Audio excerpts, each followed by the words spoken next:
welcome back to Wells Fargo Arena. Jeff Honnold and the coach. We have got the coach, Bill Kane, here with us. And, Bill, we are getting ready to go here in this next session, and it should be a fun one.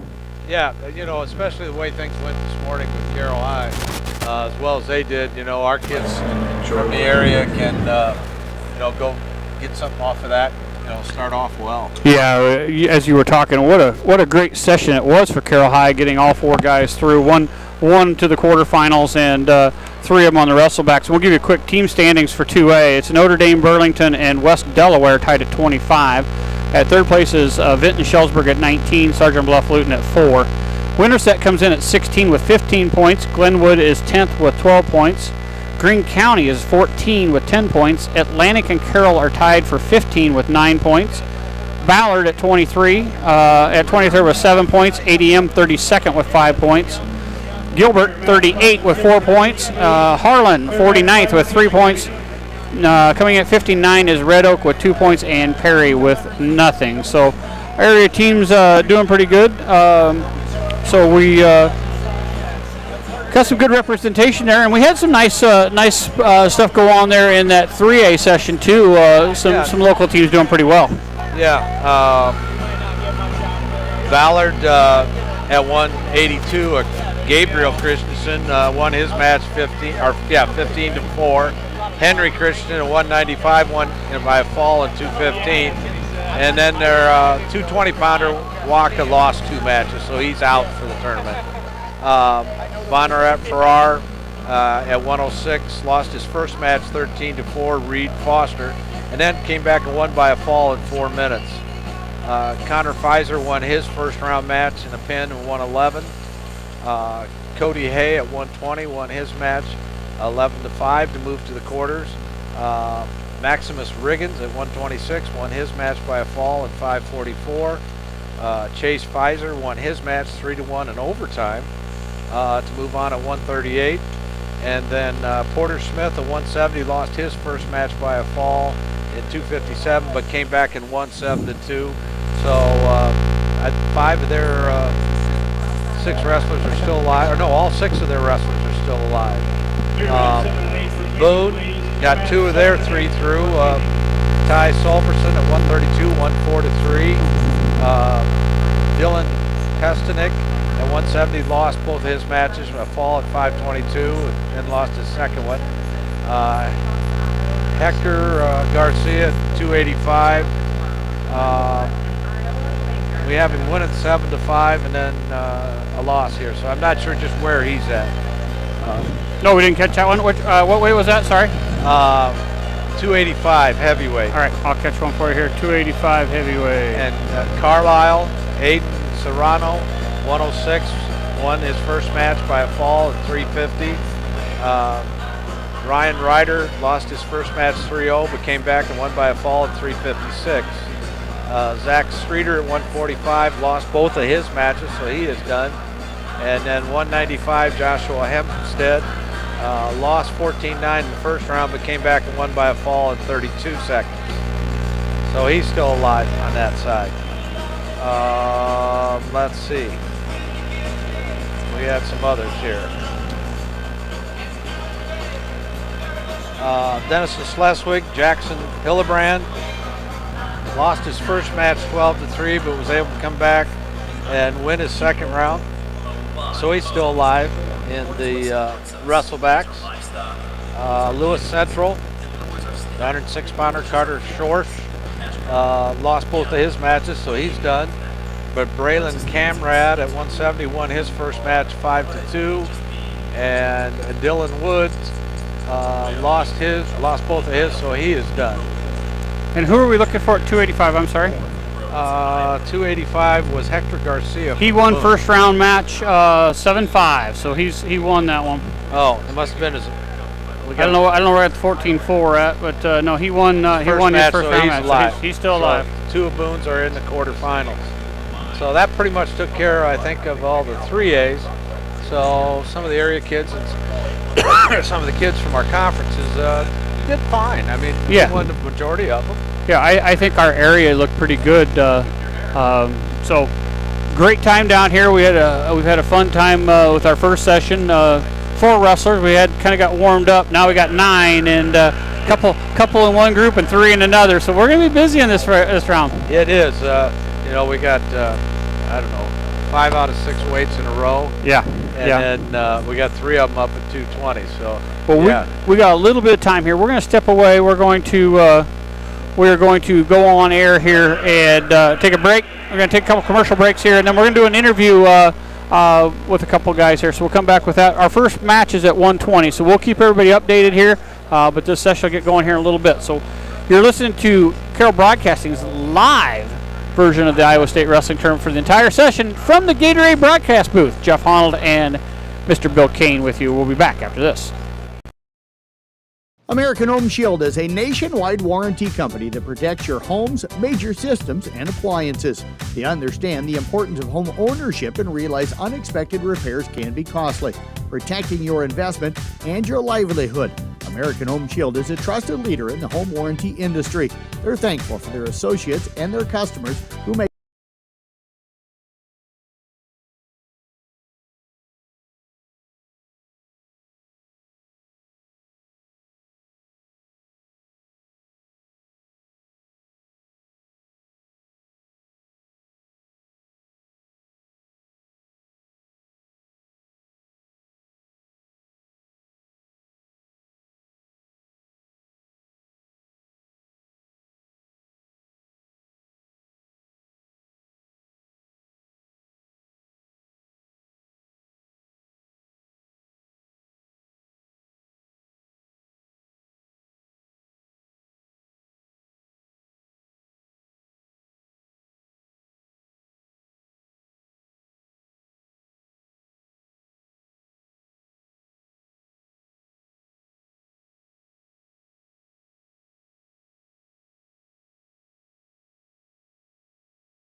school athletics and just other things in the community of Carroll. Jeff, appreciate you coming in today. Oh, thanks. It's good to be here with it.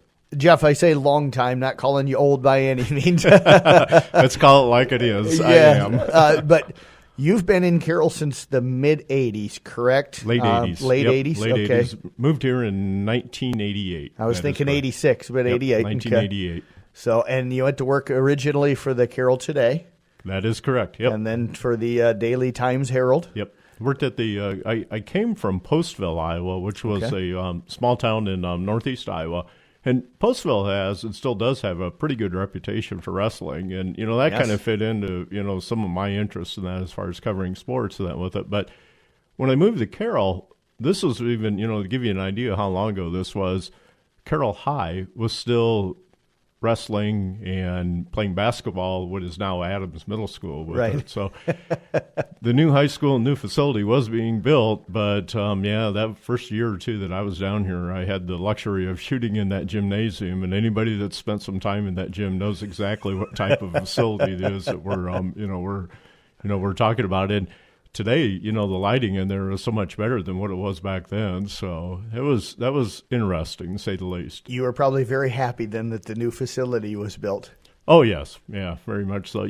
For a photographer, when you start talking about facilities and lighting, that's what's important, Yep. and, good competition, obviously, with it. But when you start looking at facilities and that with it, that's where that's what really gets everybody's interest. It's behind the camera, that with it.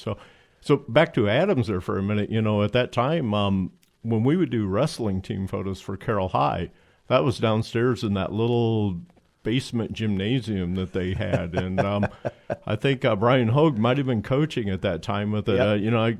Maybe I stand corrected on that with it, but that's where we did team photos at, and that with it, and that's where they had practices, and then you walk down there, even today, I'm not sure what capacity, how they're using that, if they still have it or not with it. But I can't imagine when they were playing basketball down there, that with it. But wrestling, that's where they had their practices at that time. So that was always pretty interesting in that with it. So I did get the pleasure of playing against Carroll High in 1989 at Adams Elementary. I might have photographed you. You probably then with it, did. so, yeah. Absolutely. So, but hey, I think I actually did photograph you in a game, maybe at Arweva. At Arweva, that probably. could have been. Yeah, absolutely. Yeah, we talked about that a little bit because I graduated high school in '89. Different note here, but there's some history with that one there. That's for sure. There is. So. Yeah, you probably have the picture that Tyler Edwards gives me a hard time about all the time was probably the picture you took. But you have shot every single sport from the local schools that they've played, whether it be soccer or tennis, which are the newer ones,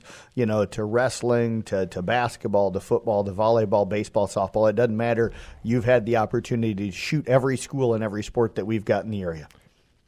That's... I look back at that with it, and I don't want to make it sound like, hey, I'm done and over the hill and retiring here by any means with it. But, when you look back at that and somebody will ask you, well, what's your favorite sport? Or, what was your favorite game or what was your favorite moment? And the luxury of being able to do something like that with it is that you get to spend a lot of time shooting and seeing and meeting a lot of cool people and that with it. And you get to see some really great competition. The downside of doing that is that after a while, it starts to merge together a little bit. So when somebody asks, what was your favorite moment in sport and that with that, and I can't say that I have like favorite moments. There are some that come to mind, but the ones that stand out are moments when you have an unexpected finish, or you see something that's like, wow, that was like really, really cool. That was totally unexpected, or that was a great comeback, or that was the pinnacle of sport. And when you get a chance to be a spectator, be a participant in it, or, in my case, I get the photograph in that with it. It's neat in the sense that you can see that. Right. And you get the experience with it. But being a photographer with it, you always have to kind of separate yourself from the event itself, and you can't become emotionally attached to it. Right. And from a journalistic standpoint and from a photographer, that's the thing that's challenging. It's like, keeping yourself separated from the moment, because it's way, way too easy to get caught up in it. But you have to, you have to be able to use that energy sometimes too, to but trying to capture that's the challenging part with it too. So, and you do such a great job. I know you hate it when I say that, but you do a great job. You're actually still shooting high school sports in the area today. I want to let you talk a little bit about that. It's kind of tied in with us here at Carroll Broadcasting as we're able to use the photos that you go out and take at the different high school events, and we post those to our website. People can find them at sports.1380kcim.com, also on our Facebook page. But it's in conjunction with a couple other area businesses, and want to give you a chance to kind of talk about what you're doing and where people can find those photos. Right. We'll bring that up to a little bit of a past history. You know, journalism, not only in Iowa, but around the world, has changed significantly from when I started. And with those changes come a difference in how we're using product and how that product is being shared with others. And days and that with it, that's something that's I'm not going to say is coming to a close with it, but it certainly has faced some challenges in the past 2 decades, and that right. with it. And when I had the opportunity to catch up with and meet up with some individual companies in our community here that wanted to step up and support some of our local athletics and coverage of that. RJV Transport and Peterson Logistics in Westside is the area's expert in transportation, distribution, and logistics. With reliable drivers and top-of-the-line equipment, you can count on them to get the job done and get it done right. Not only does RJV Transport haul grain, rock, dry van, and refrigerated freight, they've even earned expertise in truck repair. Check out RJV Transport on Facebook to learn more about their services and employment opportunities, or call Aaron at 515-231-6742 today.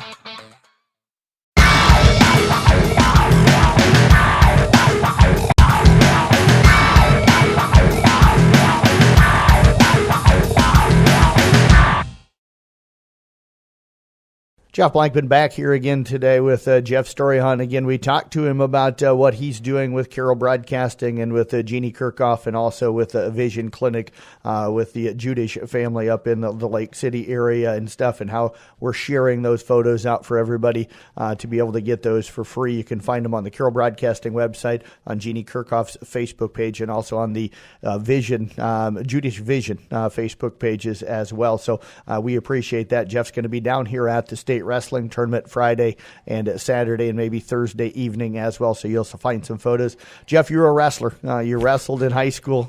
You love the sport. I didn't know this about you. I knew that you wrestled, but you've been to the state tournament, you said, pretty much every year, maybe missed one, since the late 70s. So this state wrestling tournament is something special for you. Oh, very much so with it. And I think anybody that's down here, you know, they know that it's special also. You know, there's some kids that come down here, and their goal during the season was to make it into this building. Yeah. And then there's, you know, some that come down here that's like they're here to mop up on anybody and dominate. So regardless of, you know, what a goal is that a wrestler has down here, it's just super special to make it. Yep. That's the cool part about it.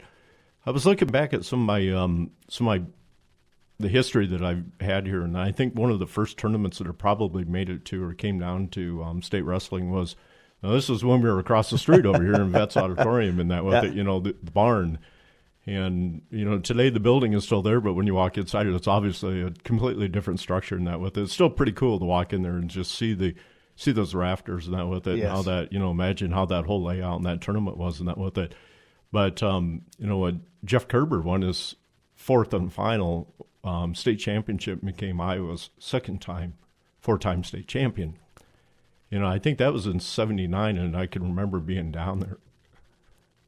And the energy that just, you know, was in that building that night. Wow.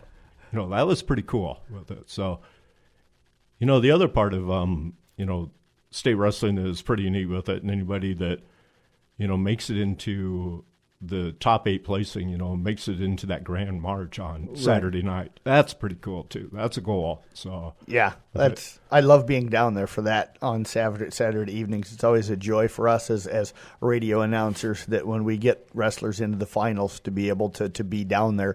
If you don't get anybody into the finals, it's harder to get into press row when you don't have anybody in the finals. They really control all that stuff, which is understandable. But you're going to go ahead. Well, let's step back to Wetzlar for a little bit, because the format of that tournament at that time was so much different than, the way they do the tournament today. The tournament today is probably more competitive. It's, and when we get to Saturday night, we have probably a much truer picture of who our top 8 wrestlers are in each given class, each given weight. But in the old days, and we'll call it the old days like that with it, you wrestled on Thursday, and by Friday night, the 2 semifinalists that advance into the championships, which were on Saturday night, everyone that they had defeated during that run was back in on Saturday. And that's how I got back into it. I got knocked out by local boy here, John Corey from Coon Rapids. That was a few years ago with it. That was in 1984 with it. But, John was an exceptional wrestler and went on with a career as a wrestler at the D1 level for Nebraska. I did not know that. Oh, my gosh. Here, Nebraska's #1 fan. Yeah. So anyway, I got to actually wrestle against a kid that was coached by Rick Sadell down in so that was pretty cool. I didn't know him at the time with it, and I didn't even know who John was at the time either. John beat me 7-4 with it. So but I got knocked out of it first round then. Well, then John advanced to the championships then with it, and he ended up winning the thing that year, which is awesome for him. That was a pretty cool moment when that with it. So but I had some opportunities to come back then again, immediately in those years after that as a journalist and start shooting it. And when we were over at Vets, the mats were laid out on the floor, obviously, with it. We had fans that sat within probably 6 feet of the edge of those mats. DR Electric in Carroll has over 20 years of experience in commercial, residential, and agricultural electrical services. Their service area covers a radius of 60 miles from Carroll. They can provide electrical services for new and existing buildings, plus they can help with energy efficiency and lighting on home remodeling projects. Give them a call today at 712-830-6624. That's 712-830-6624. DR Electric is your one-stop shop for all your electrical needs.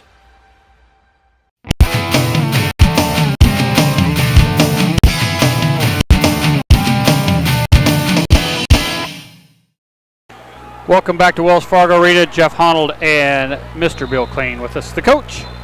Nice to have you back down here from the Gatorade broadcast booth at the Wells Fargo Arena. And Coach, we missed you last year. It's great to have you back here, and it's going to be a wild one. Oh, this is going to be 9 matches, 5 out of 6 weights, and then we got at the end of the night with 3 in the same weight class. Yeah, it's going to be a wild one. We are right now just getting started here. Had a lot of pins in that 106, so we've already got the 113-pounders up there. We have got Riley Parkus coming up from Kemper at 120, so we didn't want to get into that interview and miss any of Riley's match, so we'll go back to that interview at some point, probably tomorrow. We'll have some extra time during the 3A quarterfinals, but so we'll get that for you guys. Always interesting to hear from Mr. Storion, but we don't want to miss Riley Parkus. Riley coming in at 34-6. He's a junior. He is ranked number 9.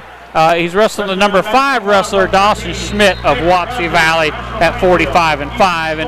And Coach, we were talking about that. They feel fairly confident about Riley's position here. I think he's got a pretty good shot. Yeah, and like the coach has said, depends on which Riley shows up. If he comes out and is serious and ready for business, he can wrestle with anybody. And sometimes it's a little flat to get started. And you don't want to be flat to get started down here because you can dig a hole in a hurry. So Riley needs to come out and be aggressive, his style of match. He's very strong for his weight. He should be fine. Yeah, and we apologize, folks. We're having probably a little bit of technical difficulty. The announcers in here are just extremely loud. I mean, it blows through our soundproof earphones. We even have trouble sitting next to each other here in space. So every once in a while, it's going to mess us up here a little bit. We got Tyler back there helping us try to get things balanced out the best we can. We had to switch some headphones around, try to make things better here. But we got a good chance to go talk to the coaches and some of the wrestlers ahead of time, and it felt like most of the guys were relaxed and feeling pretty confident about themselves. Yeah, it did. I don't know anybody that wasn't. We've got some tough matchups, but I think the guys are ready to wrestle, and the coaches have them ready, and but again, you just never know. I've been down here I don't know how many years, we won't guess. Yes. But you just don't know which guy's going to step on the mat. And that's what we were talking about that earlier, that they didn't know which wrestler was going to show up, and one of them thought he could wrestle easy on the first round match because he was a second place kid and then have to wrestle in the finals. And as you and I talked about, it's go time every time down here. Anything can happen downstate. Yeah, because everybody's going after it. I mean, they all want the same reward. And yeah, it's crazy down here, and you just don't know who's going to show up. So, we'll see. We'll get into that first match with Riley, and then right after that, because we've got several in a row. It's going to be an interesting night. Yes, and some local people got Corbin Reitz of Logan Magnolia going on right now. Tegan Slayball is up 2-0 from ACGC over Cole Frost from Don Bosco. I lost Monahan. He was wrestling. I missed how that filed. Monahan from, let's try it up here. I bet it's up here in the corner here.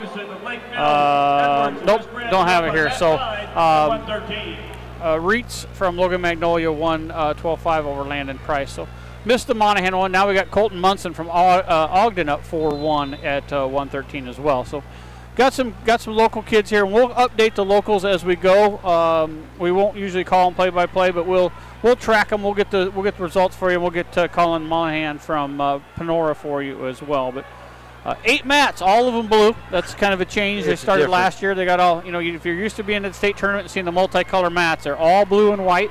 Everybody's got the same color, and it's a 8-ring circus right now. It is. I mean, it's we went down earlier and we talked about it.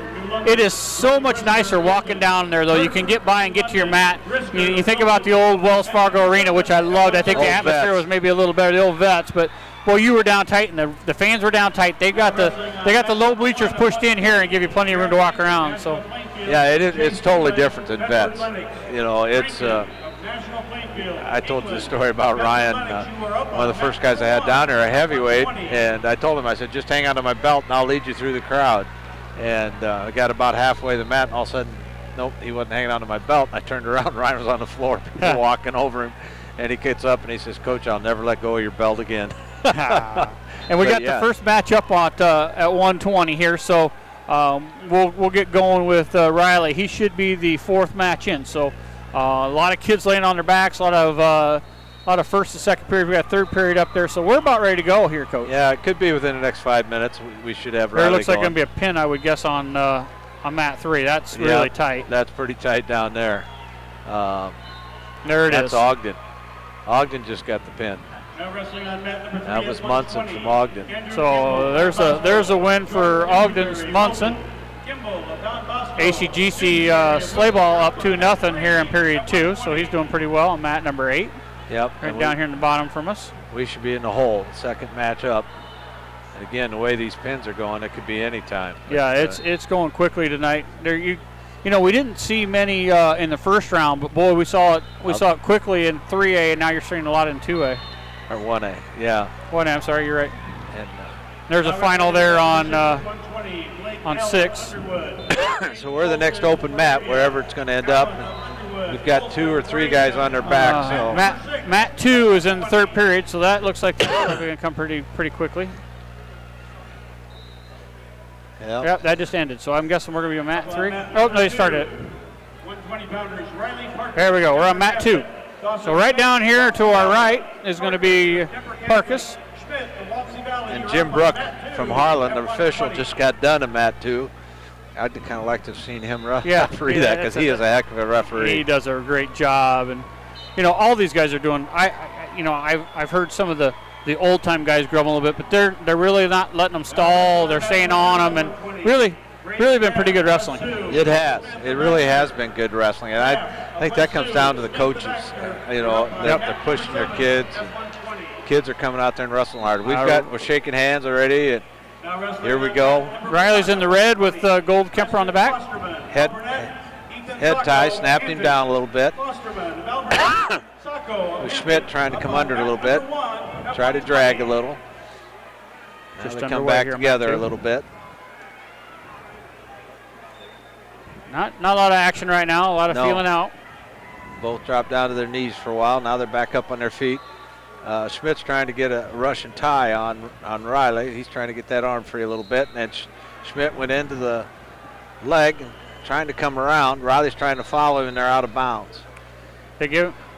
Nope, straight up. Yep, they got. Riley was able to get out of bounds there, right on the edge. Almost gave up two, but able to fight that off. So he's going to have to watch that. You know, if he gets into that 2-on-1, not to give up that leg.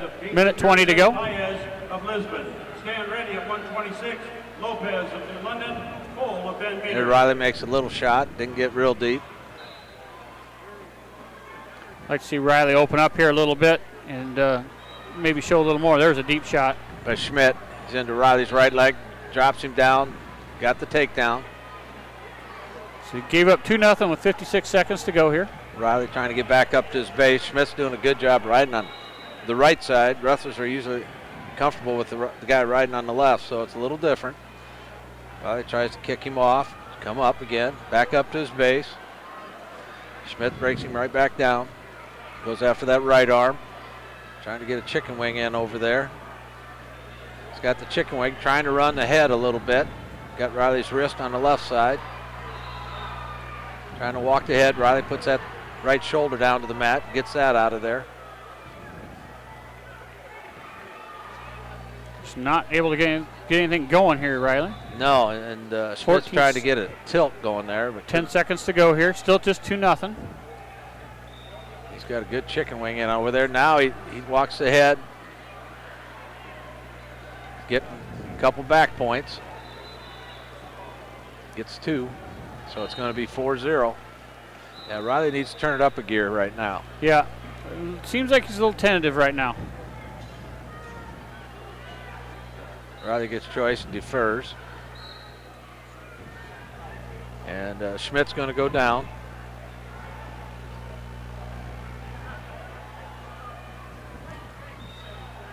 Riley comes in on that left side.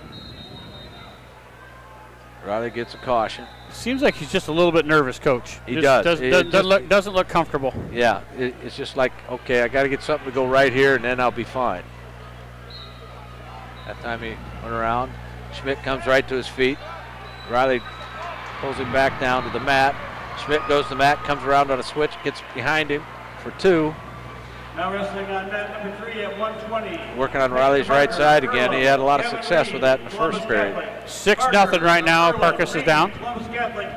Riley's sits out a little bit, trying to get some hand control and come to his feet, and they're out of bounds.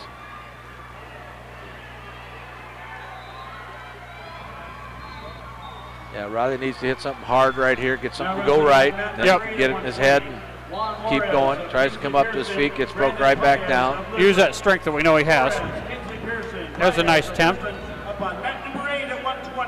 Smith keeps trying to get that chicken wing in, and Riley keeps bringing that elbow down. Doesn't let him have it.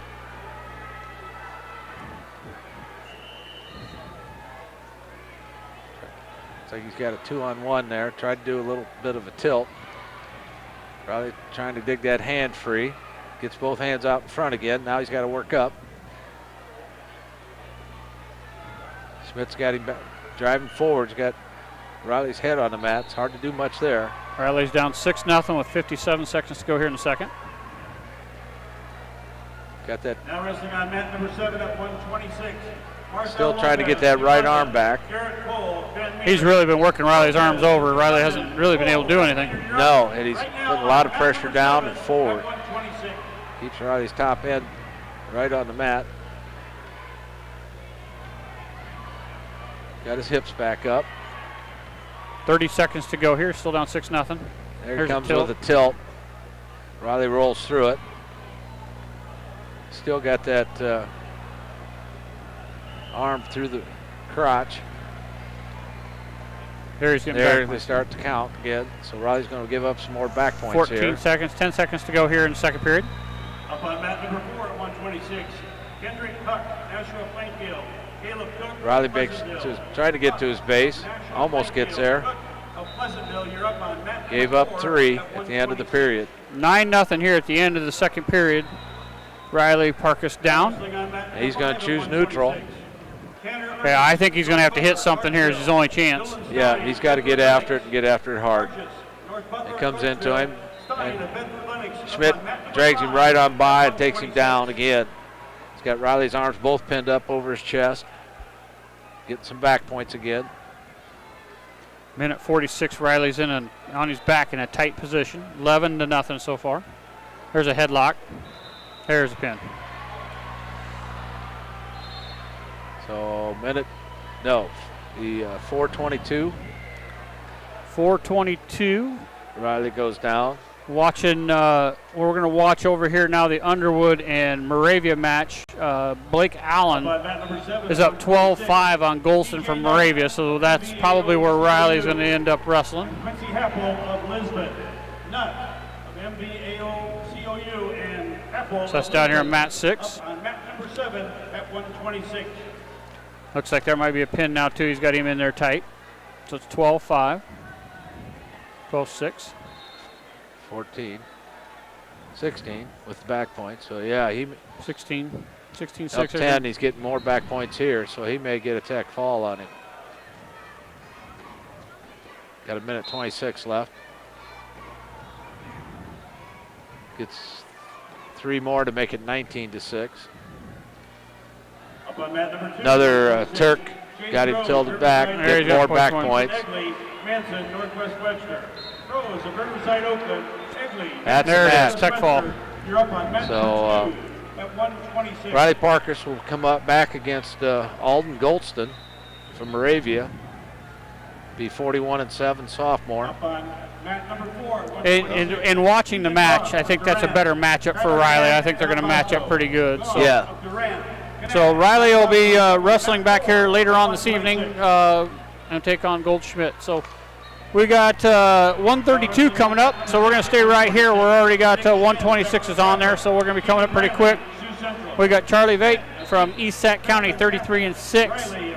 He's going to wrestle he's ranked number 9, and he's Riley Radke of Missouri Valley, sophomore, 34-12. And I'm sure these two have wrestled somewhere along the line. I'm sure they have. Especially in conference, but you would definitely think they're going to be somewhere along the line, even in districts and stuff. So should be a good matchup for him.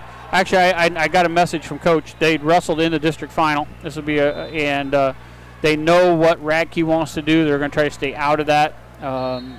And they think they're in pretty good shape as long as they don't get into his wheelhouse. Yeah.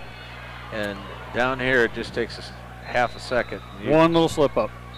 You got your weight leaning a little bit one way or the other, and he takes advantage of it. So we got him full of right now 126s and 120. So he'd be up in that next weight class. He's going to be about the 1, 2, 3, 4, 5, 6 match in. So. Then we'll come back at 138. That'll be Zachary Trott from South Central Calhoun. Yeah, so once we get to 132, we got every weight for several in a row here. We're going to take one little quick break here and come back, and we'll be back with more after these messages.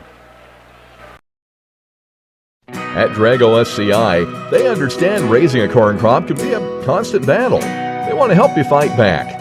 Drago corn heads are built with superior technology to handle the most adverse crop conditions you can encounter, all while saving you more corn.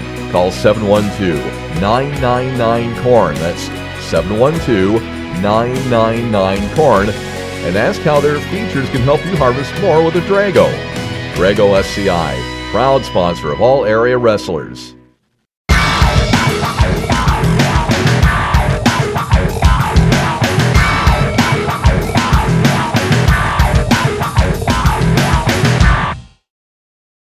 Clucky Custom LLC in Templeton can make your life easier. If you don't have the correct equipment, the time, and are looking for convenience, Clucky Custom LLC can help. They do grain vacuuming, and they will also come to your farm and do the work for you by cleaning your grain bins thoroughly and efficiently. They do custom hauling as well. Contact Steve at 712-830-2206. That number again, 712-830-2206 to set up your vacuuming and trucking needs.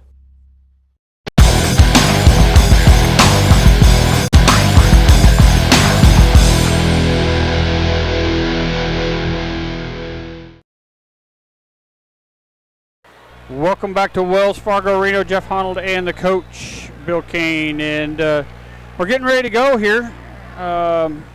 Should be ready to go with Charlie Vate here, I would say, in about 2 more matches and be ready to go. Yeah. And Charlie's got Racky, who he saw last week in district finals. So they've definitely seen each other. Looks like we might have another pin coming up here on mat 1. On mat number 6 at 132. Colt Cadet, North Tama. Joe Eba of Denver. Eba of Denver. All right, we got two to go before we go there. And you're listening to the Carroll area broadcast here of the state wrestling tournament live from Wells Fargo Arena. It's the Gatorade broadcast booth we're broadcasting from. Gatorade perform fueling athletes all over the place, and definitely pumping a lot of athletes here today.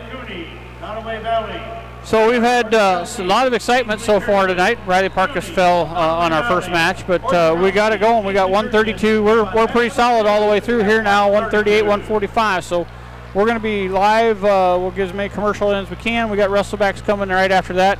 They've been popping these things out. There's no messing around here tonight. No, and we're on deck now. So if we get another pin, we're up. Or looks like we're going to be down here on 2, Coach. Nope, they're just putting the singlets on. Mat 3. Mat 3. Riley Radke, Missouri Valley. All right, we're going to be up on 3. So Vite's going to be up for East Sac County. Their only wrestler here tonight. He's ranked number 9. So let's see if he can get things going on.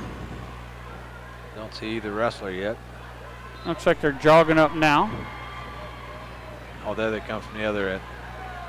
Of course, they're both going to be wearing the same colors. And I see Storiahan out down there beside the mat. So yep, he's working. He's working. He was calling earlier, wasn't he? East Sac County will be in the red, I believe. Yep, they are. They're in the red, and Missouri Valley will be in the black. So we got a little bit red. We got the red markings on for East Sac County. Here we go. Here we go. They're a little bit of tapping the foreheads. There's a little bit of a shot from Vate, but didn't get very deep. Carlos Valenzuela, Highland Riverside, Garrett Funk, Don Bosco. Trying to go after that right ankle a little bit. Funk of Don Bosco, you're up on mat 5. Not having much luck. Snapping him down. Gets him down to the mat and then tries to come back under with that, reaching with that right arm.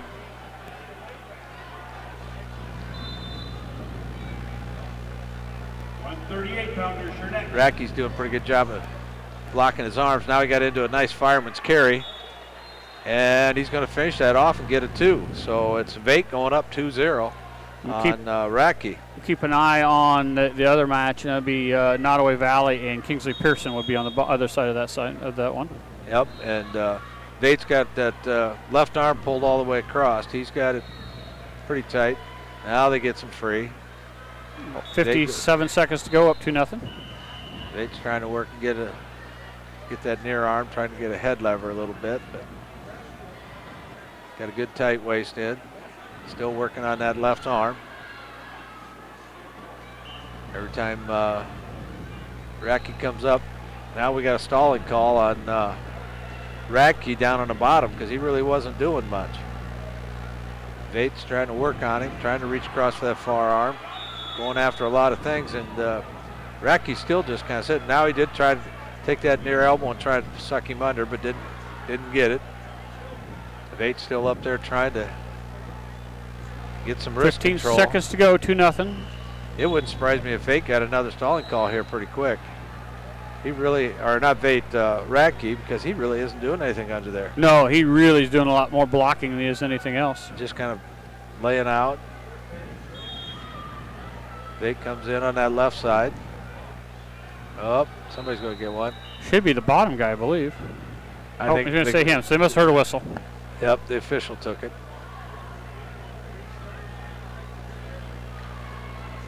He comes back in on that left side. Now he blows the whistle, tried out, go a switch. Vate got that post arm good. Now he's got it barred across the back. He's got that arm tied up pretty good, pressure on. That's the end of the period. 2-0. 2-0 right now at the end of one. Vate won it's Vite. Sorry. Sorry. Thank you for that text. Veit won a toss and choosing down. Now wrestling on mat number 4 at 138. Caden Connect. Racky tried to do chop that near arm. Veit's spinning hard under there with his sit out, trying to get back square with it. Up on mat number 4 at 138. Now Veit back up to his feet, gets into a leg. Yep. Haanen. Close to getting the escape. Almost had a reversal, but I think he's going to get the one here. No, there's one. He got a double underhook. So Veit's in now. Now he's got a front headlock. Worked around, come right around behind him. Nice takedown. That's a nice 3-point move there. And up 5-0 now with a minute 22 to go in the match. And Racky just looks like he's not there. You know yeah, what I'm saying? we got injury time. Looks like a little blood or something. Oh, it's Veit's got cut nose or lip. Yep. But we'll go look over here on the other match. Cooney from Nottoway Valley's up 5-0 on Tyler from Kingsley Pearson. So that's in mat number 2. Orzechowski. Orgachowski, I think you're right. I wasn't going to attempt. After my attempt earlier today, I'm not attempting these ones. But there are some crazy names down here. Yeah, it's tough. We don't get a chance to talk to the coaches and get any insight. So it's kind of flying blind. When you never know down here, my name's pretty well Kane, but they call me Canny down here. Canny, I've never heard the name Canny till I came to Carroll, except at the state tournament. Try to sit out, and Veit caught him on there, but not sure he's going to get any points out of that. He's still got that arm tied up tight, though. He's got the left arm all the way across, holding it with the right, putting some pressure on. If he gets that head tuck, he might be able to get him turned. 5-0 with a minute left here in the second period. Still riding hard. He's got a lot of pressure down on him. He's got his hips up in the air, driving him down. And just nothing out of Racky. Now he's trying to hook into that elbow a little bit from the backside. Trying to pull him over. Really got that arm stretched out, so it's going to be a tough pull across there. 40 seconds to go here in the second period at 5-0. And Racky's just laying out flat. He should be nailed on stall there. There they got him. That'll be 1 point. Yep, he's not doing a thing other than laying there and tucking his arm. Yeah. He's still not moving, so he might get dinged another one here if he doesn't move pretty quick. Yeah, Veit's just taking it to him. Got to keep doing it, though. You don't let up here. Got that arm free, and now he's got it right back again, trying to put a chicken wing in there on the left side. Gets the chicken wing in. 10 seconds to go here at 6-0. Looks like the official's talking to Racky again. If he doesn't get her going, he might get dinged another time. That's going to be the end of the second. 6-0. Veit's ahead here going into the third period. And he looks great. He does. He looks really strong right now. He's the one putting all the pressure on. On the other side, Cooney from Nottoway Valley is up 9-2, so he's really controlling that match. And Racky decided to go neutral. See if Veit can get back in on a nice fireman's carry that he had before. Snapped him down. Racky trying to get double underhook there, trying to get to maybe a bear hug or something, but Veit gets him out of that. Veit reaches down to the leg. 6-0 right now, Veit. Oh, minute 32 to go. Likes to get into that Russian tie a little bit. Veit got his arm free. And that's going to be it down there. So, and that almost could have been another stalling call because he backed right out of bounds, so Veit couldn't get to him. So Cooney's going to advance down there. Veit got into that leg, nice takedown. Got him, snapped him down, and got Veit Racky on his heels and just dropped right down to that leg and drove him back on his rear end. He's got him down pretty tight. He's got that left arm all tied up again.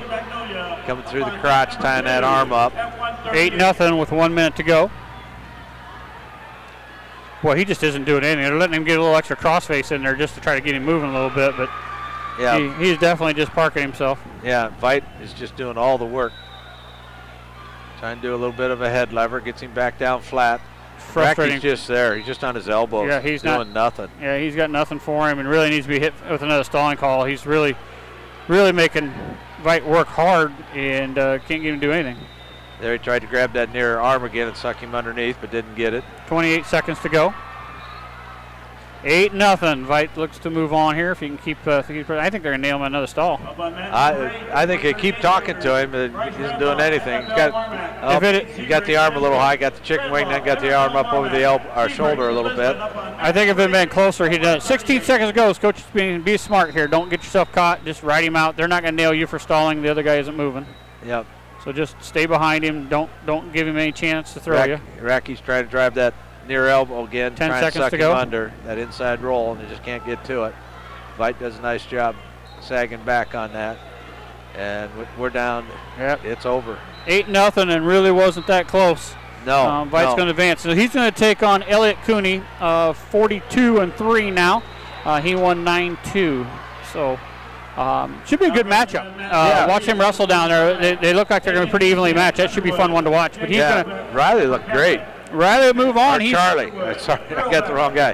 Vite looked great. Yeah, Charlie moves on till tomorrow now, so he gets to take the rest of the night off, and he's wrestling tomorrow afternoon. And that would be you know what? I probably should keep that out. You got me all messed up here, but I believe 1A session. They weigh in at 12:30, and they will be in the semifinals. Quarterfinals will be at 2:30 tomorrow. Okay. So they'll start at 2:30 in the afternoon. We'll be here all day. We'll be broadcasting pretty much all day. I don't think we get much of a break. No. So that'll be pretty good. So we have a wrestler out here, Zachary Trott. Trott's out there, okay? It's got to be because he's a 38 and a 45 somehow. Right down here. Where's I Trott? don't see his name on the board. Hold on. Is he over already? Well, I can't be, can he? There's 138 gone already and a 45, and there's two of them gone. Oh, we missed him. All right, let's find him. I'm sorry about that. Didn't catch that one come up. Waco, Whalen. Let me look right here. Don Bosco, Waco, Whalen, up on mat number 1 at 145. Well, that was a quick one. Let's see what they did here.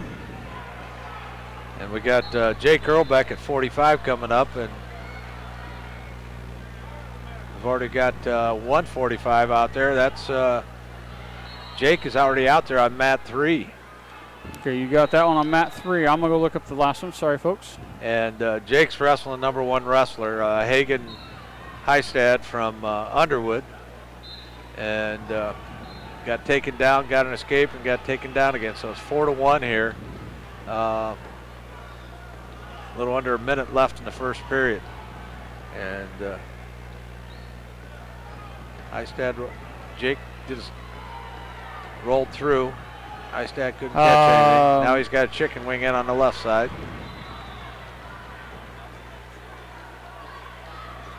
Trying to drive the half on the other. Now he's going back to the chicken wing, trying to roll over, and he's got Jake on his back. Getting a count. And there's the pin. So Jake will go down in a minute and 32 seconds to Hagen Heistad, the number 1 wrestler from Underwood. And see if we can find this. Number 4 at 145. Carson Clusterman, Albernet, Ryan Stortenbecker. So he's going to be wrestling the 2 guys on mat 1. Mat 1. I'll catch the other one here. 138. Zach Trout got pinned in a minute 16. Now wrestling on mat number 3 at 145. Tristan Kane, MFL Marmac, Bryce McDonough, Central Springs. No score in that other match of who Jake will wrestle. You're up on mat number 3 at 145. And we got Shea Parkus coming up from Kemper here shortly at 52. So we'll keep watch on there. We'll see who the backup. I'm going to go check out here who Trot might have. Sorry about that, folks. They're coming in there fast and furious. We'll try to keep an eye on everything. So 138, see if they've updated the brackets. And they have not yet. Oh, yeah, they have Trot. So they don't have Nielsen and Fisher. They're not still out there, are they? 138. Nielsen and Fisher, they're on mat 5. Okay, and it's a 5-4 match right now. I'll watch mat 5. And I'm watching mat 1. Jake will get the loser of that match. Right now there's no score. 4 seconds left here in the first period. McMahon from Don Bosco and Husingay from Waco. So Trot had the number 4 guy from West Hancock, 49-4. He's a sophomore. Trot at 40-8. So got caught. Sorry, folks, we missed that one. We knew we were going to have trouble. Yes, and we're going to continue to have trouble. We got a lot of kids in a tight area here.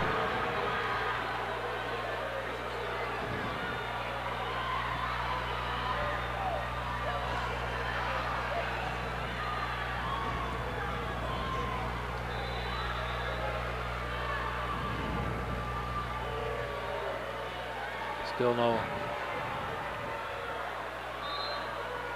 And Barnes from Underwood, Tech Fald.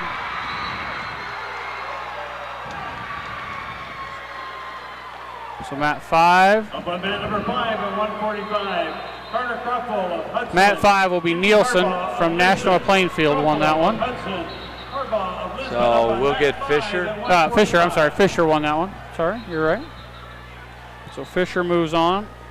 So we'll wrestle Nelson from National Plainfield. That was close. That was 5-4. So Trey Nelson. And this match down here for Jake Earl back there, 1-0. 40 seconds left in the second period. We'll try to keep on. They're calling out now. So we got Shea Parkus coming up. Nick Steinloggy, Interstate 35. Dale Munson, Ogden. Steinloggy, Interstate 35. So they're just about done at 145. So we can start at 52. We're coming in at 152 here in a hurry. A tight match down there, Matt, number 1. Almost a takedown, but not. 1-0 in period number 2. Yes. That's a tight matchup there, 1-0. It'd be Don Bosco and Waco Whalen going on. Yep. Don Bosco trying to get the team title. They won the title in the duels, so they're trying to double up here, but Lisbon pushed them.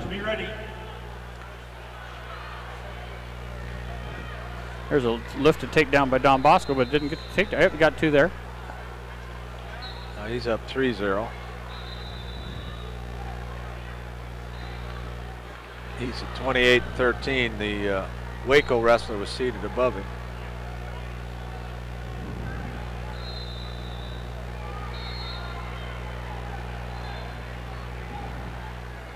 We got waiting now on Shea Parkus. Right now we've got Jake Earlbeck and Riley Parkus and Zachary Trott all in wrestlebacks. Sumner Fredericksburg, Mikey Baker, West Sioux. Egan, Sumner Fredericksburg, Here, West Sioux. Up on mat number 6. Husengate got it to his feet, got 1, so now it's 3-1 down there. So we got 145. We do not have a 152 up on the board yet. So, folks, we got a couple computers up here we're trying to watch it on. We got a board in front of us, but they just give the symbols. We don't really know who they are, so we have to try to use about 3 different things to try to keep up, and 8 mats. So, and 2 old guys, right? Yes. So we're trying to do our best here. Sorry about that. We just we missed Jake, but we'll do our best to keep things going here. And we've talked. All these teams have changed singlets. They don't look anything like they did 10 years ago. Yeah, it is so loud in here for us, and we're trying to concentrate. So you kind of block out when they announce where kids are going because Matt's going all the time. All right, we'll start at 152. So start at 152. Yeah, that's the first one, and Shea's the 7th match, so we still got a few to go. Really good match there on 1, 3-2 right now with a minute 36 to go. Both really good wrestlers. So, Jake Earlbeck's going to have his hands full on this wrestleback. Both these guys look like they're pretty good. Yes. Mat 2 right now at 152. Nolan Moore, Riverside Oakland. So should be. Keep our eyes open here for Parkus. Make sure we don't miss him and keep things going on here. We got a full lineup here. We got 152, and then we come back at 170. And then we got 3 at 220. So Shea Parkus will good on that one. He's ranked number 4 right now at 38-4. He's going to be wrestling Gunnar Keeney of Alburnett. He's 43-9. He's ranked 9th. At 170, that's Blake McAllister. That's your defending runner-up. He's ranked number 2, and he'll be taking on Callie Bishop of Baxter. He's 29-14. And then at 220, gets awful crazy here. We'll get to that here in a little bit. Still watching, see who Jake's going to take on here Don Bosco or Waco. Don Bosco got into the leg, but Waco got it sprawled back again. Now Waco's got a cradle hooked up on the Don Bosco wrestler. Neither one can get a takedown out of there.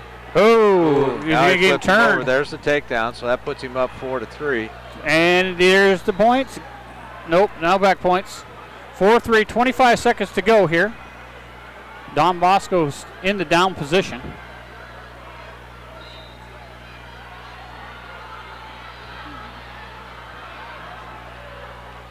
$13 seconds to go. Don Bosco's still down 4-3, but he's trying to get his head out and get an escape. We're down to 5. He's got him tied up in a cradle, so not really able to do anything. Not a stall. 2, 1, and that's your match. So Don Bosco goes down. It's going to be Huizenga from Waco moving on. So Jake Earlbeck will have Miles McMahon from Don Bosco. And if you're from Don Bosco, you're tough. Yeah, it's not going to be an easy match for him. He got a really tough draw on that top side there, but you know what? That's why you're down here. Yep. And we're getting ready for Shea Parkus now. They're about ready to call him, and he's going to be taking on Gunnar Kinney. So see if Shea could come out and roll through.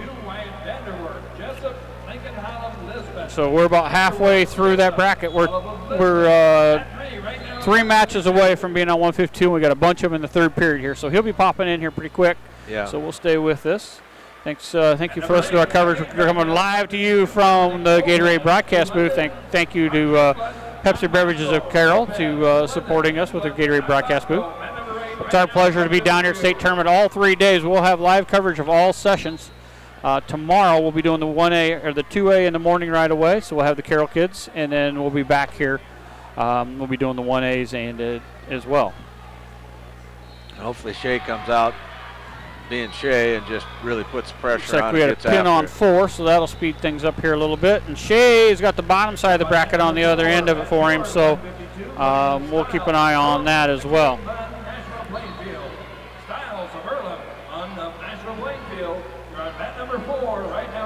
We have a little bit of a break all the way to 170, so we'll be able to try to keep our eyes open here and maybe see who Shea's talking about. We've got 4 of the 52s out there, and he's the 7th match. Yep, so we've got a couple more to go. And we've got 1 in period 3. 2 in period 3, so yep, yeah. We're going to roll right through. I don't see, we got 1 on their back over there. It looks like just back points. So fun times down here at State, going fast, and they'll come right back around. We'll come right back into our second session, the wrestle back. So there's no breaks. They're going to come right back into it. So we'll get a little bit of a chance to run some commercials for you and come back with one with our first wrestlers, but it's coming quick. So we're waiting on Shea Parkus now from Kemper.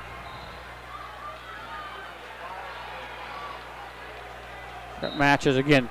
It's a circus, 8-ring circus down here. A lot of fun. We got a lot of nice to have the fans back here. Last year was a little bit quiet in here, but now you got the fans here and you got some energy going on. It's loud. And we got an Ogden wrestler, Munson, wrestling down there on mat 7. 3-2 match. He's behind right now in the third period. Again, we'll try to get through and get you updated here as we go on some of the local people and local areas, and also anybody in the Hawkeye 10 and all the others here to try to keep people updated. Shouldn't have any Hawkeye 10s here, I wouldn't think, but we'll have some 1A schools. And Munson just got a takedown to take a 4-3 lead with 51 seconds left in that third period.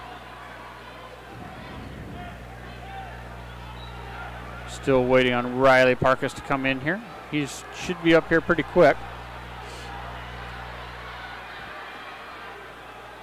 We got one with about 40 seconds, one with a minute 30, one with 30. We got quite a few of them right now. I would say he's coming up here in the next minute and a half. And Munson just gave up an escape, so that now is 4-4 with 20 seconds left in the third period. That one may go overtime. Ooh. Munson almost got taken down, but they ended up out of bounds.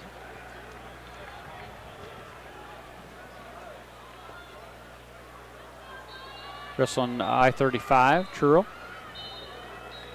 Caution on I-35 there. Again, waiting on Riley Parkus. He should be coming here. You're listening to the live coverage of the state wrestling meet. Carroll Broadcasting's version of it. Coming to you live from the Gatorade broadcast booth. The Munson's going into overtime. I'd like to thank our sponsors. We got 30 sponsors. What a wonderful gesture of people paying for this. It costs a lot of money. They charge just to be in here each day. They charge for our credentials. We have to buy the credentials again. We have 4 credentials. So Shea's going to be on mat 5. Got him on mat 5, so he's going to be to our left and deep. But they charge for all our credentials. We have 4 credentials going right now. We got Jeff Blankman down there doing interviews. So he'll do an interview right away with any kids that win.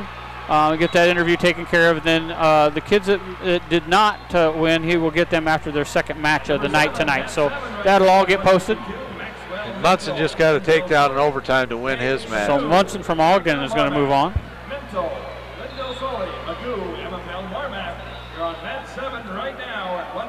So don't see Shea yet, but I see the cheerleaders.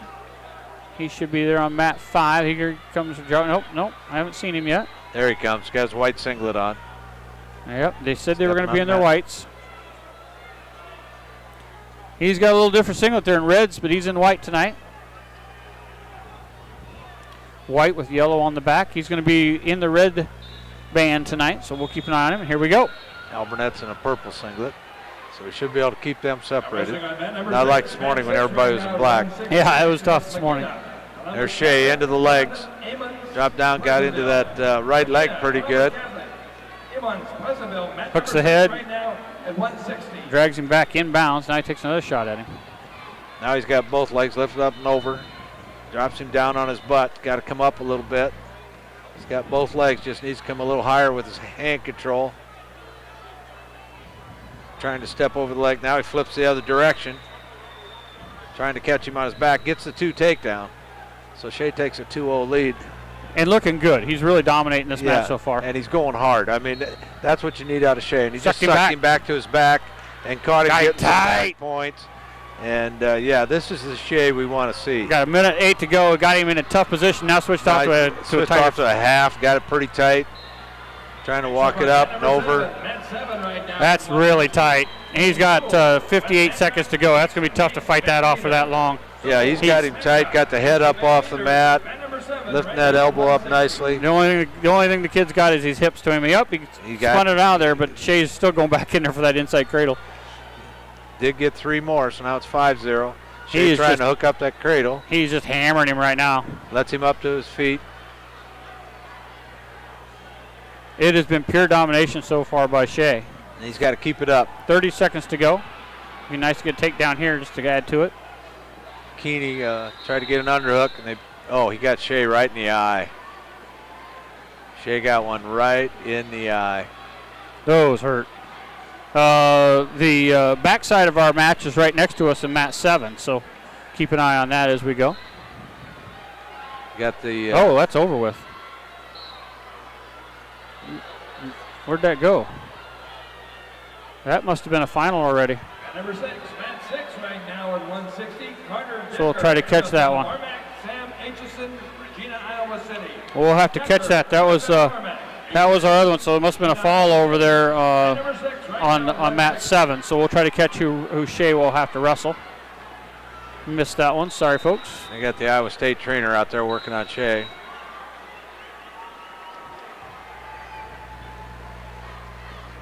I'm sure he'll be a little bit foggy in that eye for the rest of this one. Yeah, not much you can do. You just got to try to fight that one off. There's not a whole lot in there. You get a finger or thumb in your eye. There's not a whole lot you can do with it. Again, we'll try to find out on the bottom side of the bracket what went on there. Missed that one. Shea's still off on the edge of the mat. Coach is talking to him, the Iowa State trainer there. Got about a minute left here. He's got 52 seconds. Actually, he should be able to go here. They're cutting his time. 24 seconds left here in the first period. That time it's Keeney coming in. Shea went right back down, tried to sweep an ankle, didn't get it. Shea's got his head right into the neck of Keeney. Keeney now's got double underhooks. And try and get to a throw if he can. There Shea goes down into that leg. If he'd kept that arm, he had a nice fireman's, but he's able.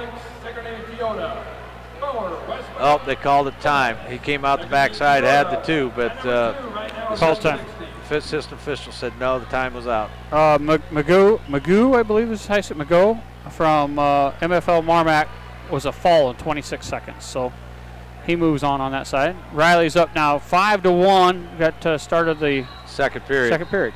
Right away, Riley starts on the left and slips over to the right, chops that arm down. Tying up that right arm. Trying to get a little bit of a head lever so you can get that arm back behind.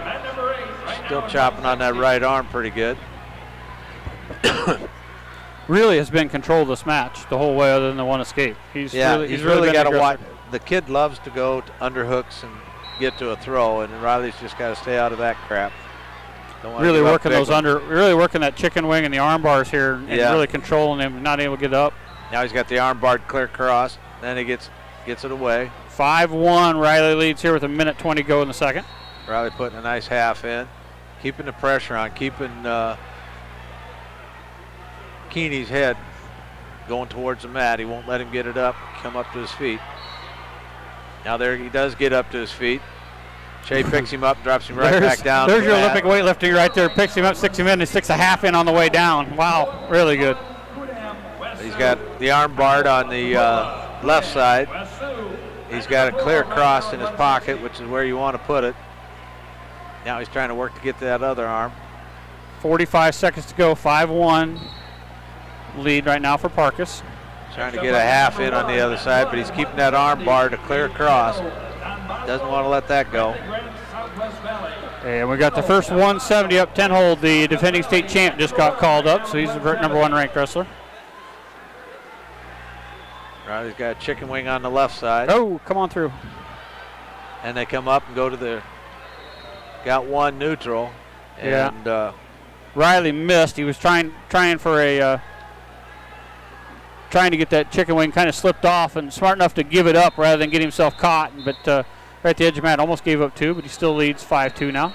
Looks like he had a contact come out, gave it to the official who hands it to Coach Gross. So. 10 seconds to go here in the period. In the hole at 170, Greg Tiedemann, Northwood, Kenson, That's going to do it. 3, 2, and 1. So we're going to go with 5-2 going into that third period. It's going to be Shea's choice, and he's going to go down. We're in the 170, so we're going to be waiting for Blake McAllister to come up here, the number 2 ranked wrestler in the state. Keep my eyes open on him.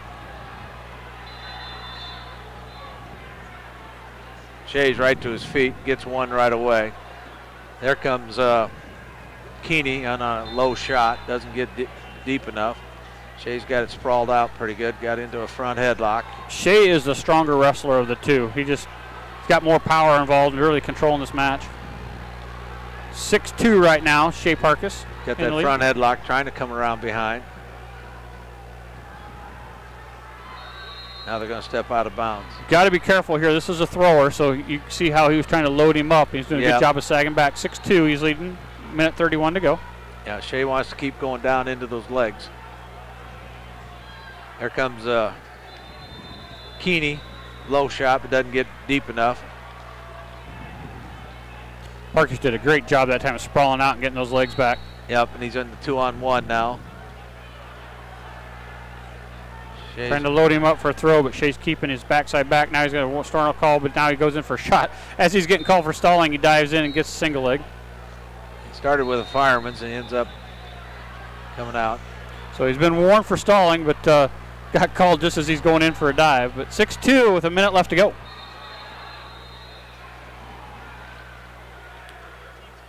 Both men on their feet right now. There comes another low shot from Keeney. I want to say Sweeney. Yeah. Keeney. And Parkus right now has slowed down his deal, but he's just trying to stay out of a throw. That's the only thing that can really hurt him right now. So 6-2, trying to set up a shot, but Keeney's trying to get him on a throw. There he comes comes opposite leg fireman's a little bit. Gets into the leg. He's in there tight. 30 seconds to go. Keeney tried to load him up and lift him over the top. Shea's in pretty good shape. Yep, just keeping that. You're eating time at 20 seconds to go, up 6-2. Coming out backside between the legs. Trying to get his ankle free, and now they drop out of bounds. 16 seconds to go, 6-2 Parkus lead here in the third. Waiting on Blake McAllister at 170.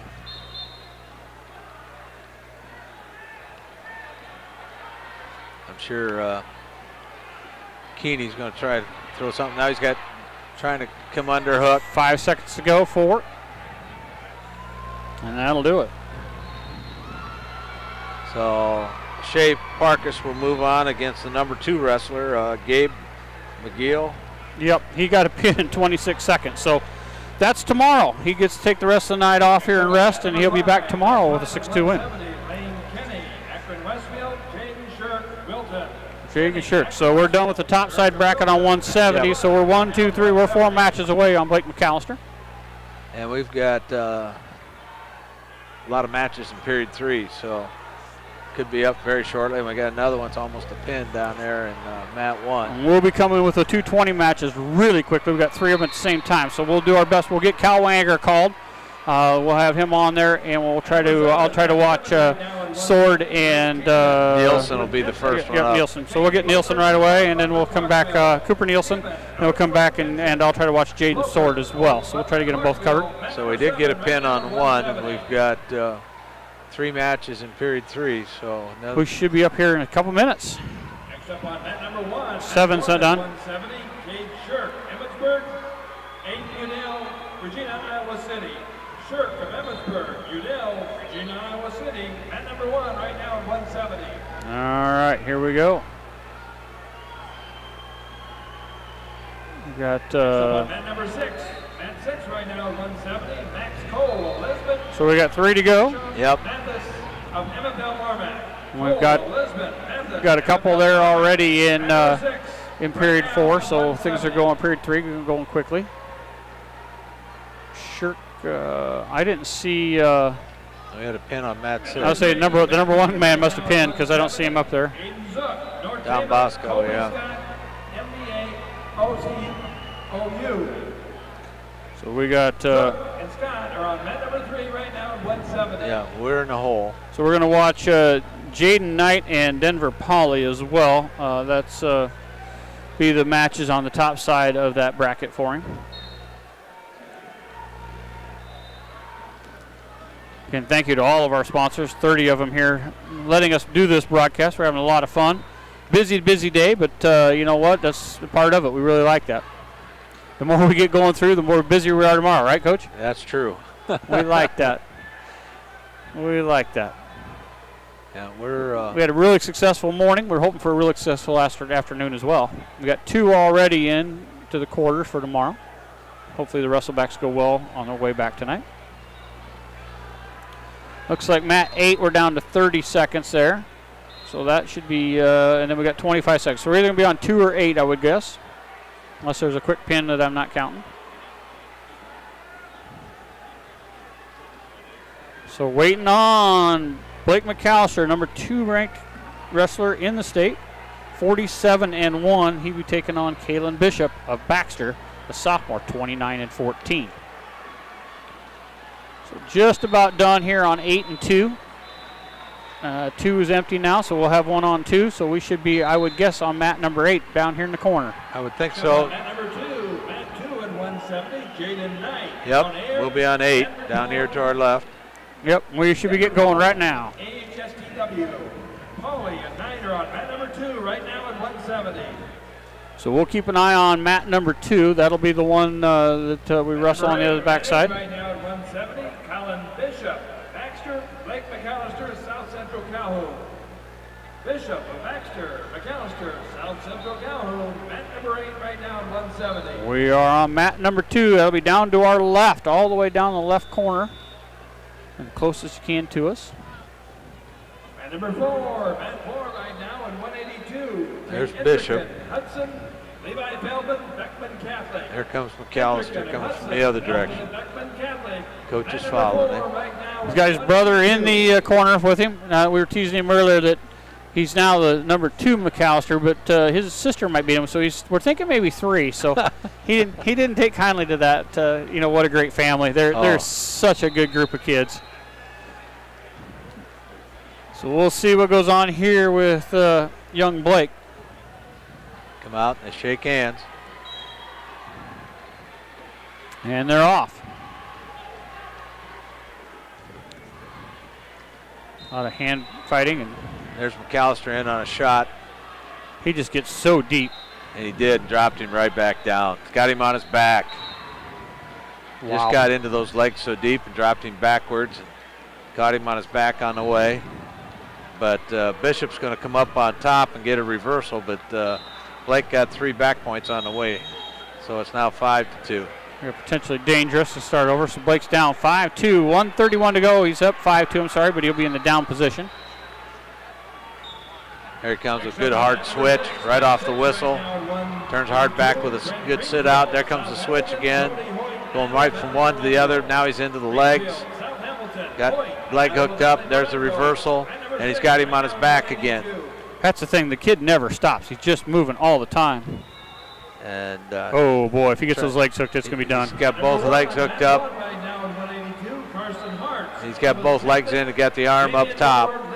There is a minute to go. So he got him in a tight spot. Now he's getting his head lifted up. There ain't a whole lot of prayers there. That is tight. Got the legs up. So double legs in and the head up. I don't know what's keeping. There's your fall. Yeah, there's your fall. Minute 10. And that is what we expected out of him. He's never stopped going. Got himself in a little bit of a situation, but not too bad. And Blake able to move his way out of there. So keep an eye on mat number 2. That'll be the bout that he's going to be going against. So that's Jordan Knight of Mount Air or Denver Pauley of HST. Right now, Mount Air is up 2-0. And we got looking forward to 2:20, and that'll come up really quick. We got Jordan, number 2 ranked wrestler, Jaden Sword of South Central, and he's going to go against Evan Furman of I-35 at 32-10. We also have Cal Waniger, and Coach will call that one, Cal Waniger of Kemper. He's 42-2. He's ranked number 6. He's going to go against the number 7 gentleman, Lewis Hamlet of Starmont at 26-2. And then our third match will be Cooper Nielsen of Audubon, 33-10, against number 12 wrestler Tony Greavy of South Winnesheek. So we'll have all those 3 going for you at the same time. McAllister is going to move on now to wrestle in the quarterfinals tomorrow. And Knight's still ahead 2-0 at the end of one period down here. And number 4, mat 4 right now in 182. Wow, they're just, I guess that was quick. I'm saying they're just in 2, but McAllister made quick work of his gentleman. I forgot about that. Yep. So we're up into 182s right now. We'll keep an eye on this match, see who McAllister is going to wrestle.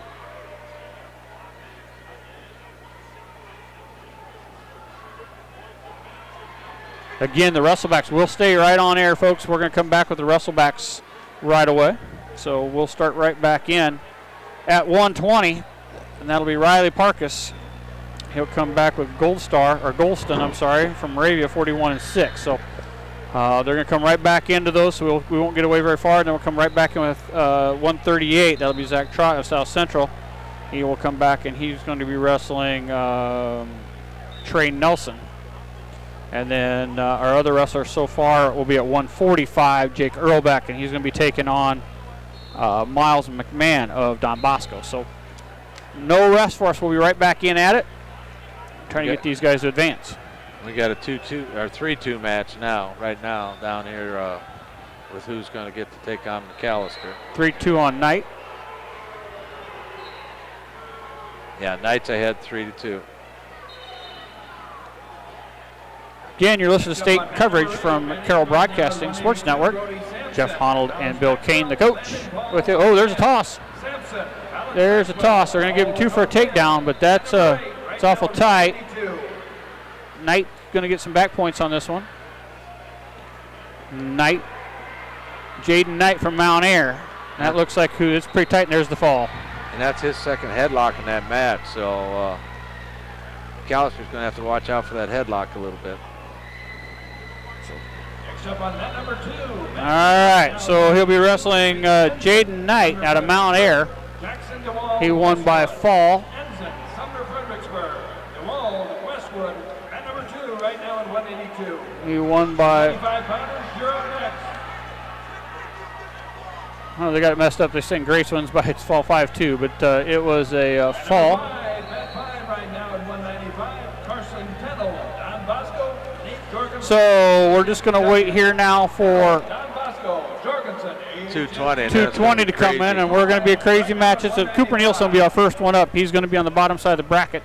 So we'll pick him up wrestling Tony Greavy. 106 pounder, start warming up. So get things going on. We're going to take a quick break. We got a little bit of time. We're going to take a quick break, come back, and we should have the 220s going after these messages.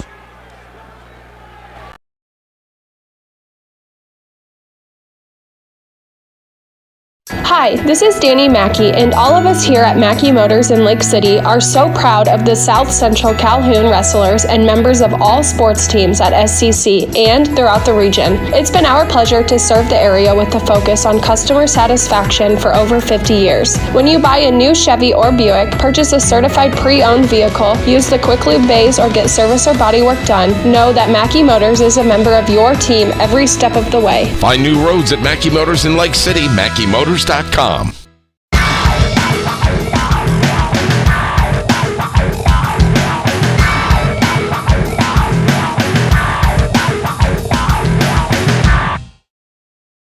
Pye Electric in Dedham is proud to sponsor all area wrestlers. Pye Electric is a family-owned and operated electrical business that does residential and agricultural electrical needs. Here's some wrestling life lessons from Pye Electric.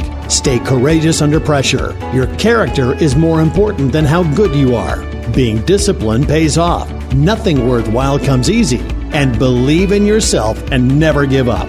Good luck, wrestlers, from Pye Electric in Dedham.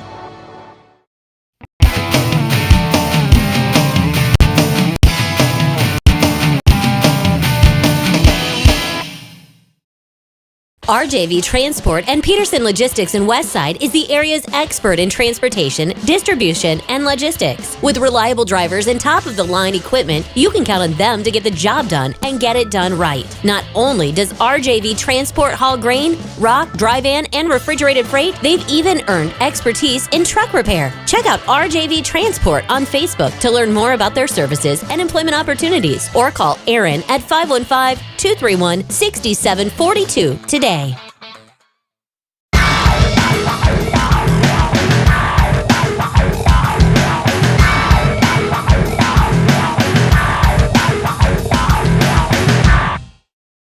More popcorn and laughter-filled family movie nights. More video chatting with Grandpa and Grandma to show them that perfect snowman.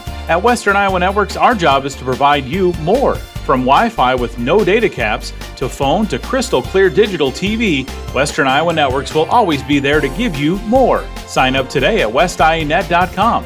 Call or text Western Iowa Networks now at 712-775-2946 and save $10 per month on fiber internet and lock in that price for 2 years.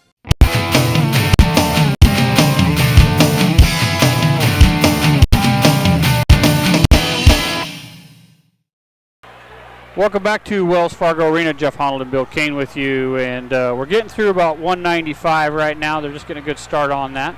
So we're waiting on 220. We're kind of resting our voices, I guess, for a little bit. We got Cooper Nielsen coming up, and Cal Waniger and Jaden Sword all in that 220 weight class. So we're going to take one more break here, wait for that, and we'll be back and give you more coverage after this. Bordenero's Meat Market and Deli is a specialty meat shop offering a full-service meat counter, aged steaks, and frozen foods. They also serve lunch Tuesday through Friday, 11 to 2, featuring their fresh smoked meats and sandwiches. Bordenero's Meat Market and Deli, 516 North Adams in Carroll. At Radina's Chiropractic, we offer many services including chiropractic care, the 24-hour fitness center, and we also offer products like customized orthotics. We believe in you and want to be a partner in your health journey. Radina's Chiropractic of Lake City.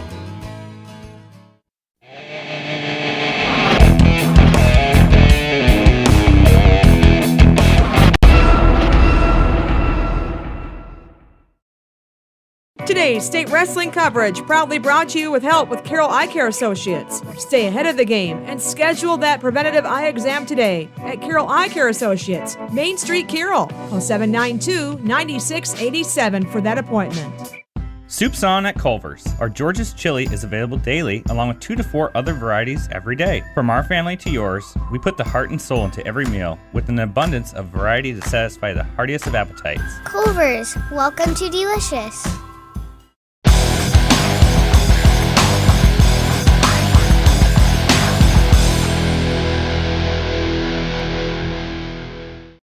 The goal of the Carroll Cardinals Youth Wrestling Club is to provide a fun and positive learning experience and to strengthen their love for the great sport of wrestling. The club is open to any Carroll area kids in grades K through 8, no matter their size or experience. For more information, look them up on Facebook. TriVista. We pledge allegiance to the driver. We understand your needs and offer a full line of International, Isuzu, and Dennis Eagle trucks, offering parts, service, body upfitting, and fabrication. We've got you covered. Find us online at TriVistaCompanies.com.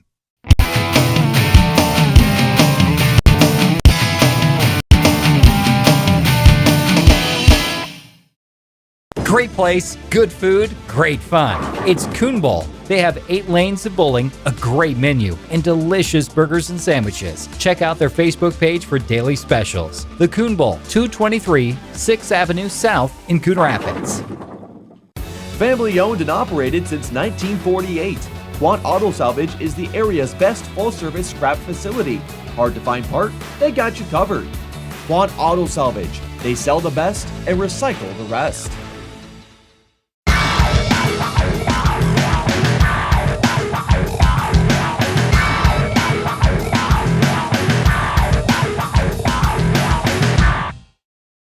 Welcome back to Wells Fargo Arena. Jeff Honnold and Bill Kane with you.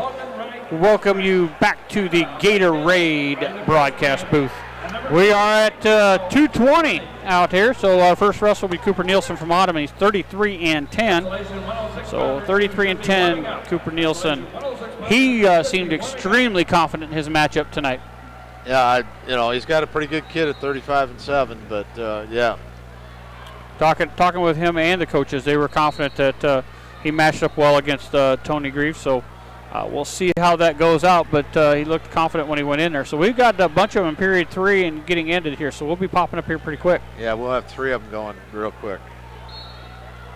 Thank you for all of our sponsors that have helped out. On deck at 220, Jonah Clark, Waco Whalen, Brittany Davis, Winoka Valley. All right, we're in the hole. Cooper Nielsen, Audubon. So we got 220, Jared Terry, John Bosco, Henry Lund, HSTW. Terry and Lund stand ready at 220. We're really going out. We're going to pop right back in after this. We'll have the 106-pounders warming up, so we'll be right back into the wrestling for the consolations right after we're done with this, Coach. Yeah, it won't take long to get to 120. No, we'll do a few more commercials, take a little bit of a break here, and give us a little rest, and then we'll be right back at 120.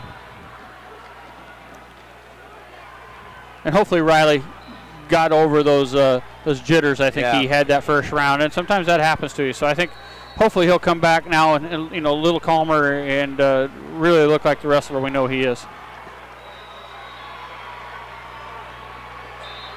Got Matt 8. So that should be getting about done there. Matt 7 just got a pin. So all right, so we'll be on Matt 8 down here in front of us, I got a feeling. Brittany Davis, Winoka Valley. Clark, Waco, Whalen, Davis, Winoka Valley. We got another one, maybe a pin here on 3. There he is. So we'll look like Matt 3. Oh, we're going to be Matt 3 even better. Right in front of us. Matt 3. That'll be Cooper Nielsen and Tony Grieve. Actually, you're going to be a Matt 4. Or Matt 4, you're right. Matt 4. 3's on the other Matt side. 4. It's right in front of us. Matt 4 right now at 220. Tony Grieve, South Winneshiek. Cooper Nielsen, Audubon. We'll let Coach start on that one, and then as Cal comes in here, we'll switch him off to Cal, and I'll stay with Nielsen, and we'll keep an eye out for Sword. Got a feeling we'll have Sword and Nielsen, all 3 of them go at the same time here. Yeah, unless somebody takes care of business early, I have all 3 of them going. HSTW, you're on mat number 8 right now at 220. Cooper's out there waiting for his guy. Yep. Wearing the red singlet with the, as they told me, the big old wheel on the front. So Audubon Wheelers. There's the other guy. Nielsen's a good-looking athlete there. Both got red and gray on their I think singlet. Nielsen's in the red and gray. Are they both in red and gray? Nielsen's going out there right now. He'll be in the green. That's him right there. Okay. Wrestlers shake hands. Official comes in. There's a whistle. Actually, I take that back. He's going to be in the red.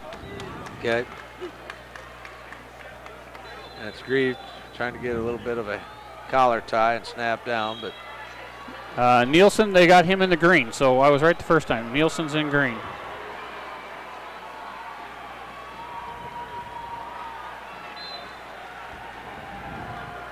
well, we all have to have the same singlets. Boy, they are. These two are like twins.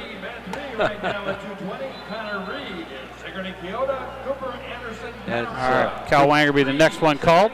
Cooper's got a collar tie, but Grieve's trying to get to a Russian tie on his left arm.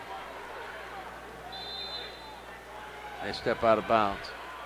Keep an eye out here for Cal Wanger. He will be the next one called.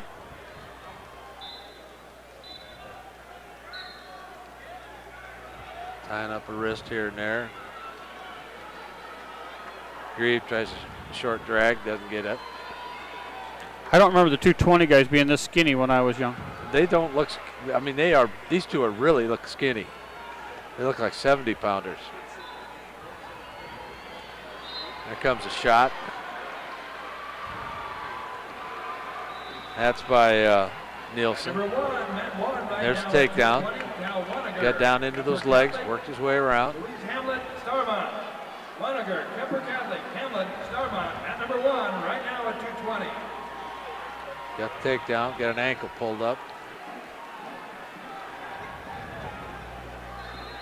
Grieve still got a hold of Cooper's leg.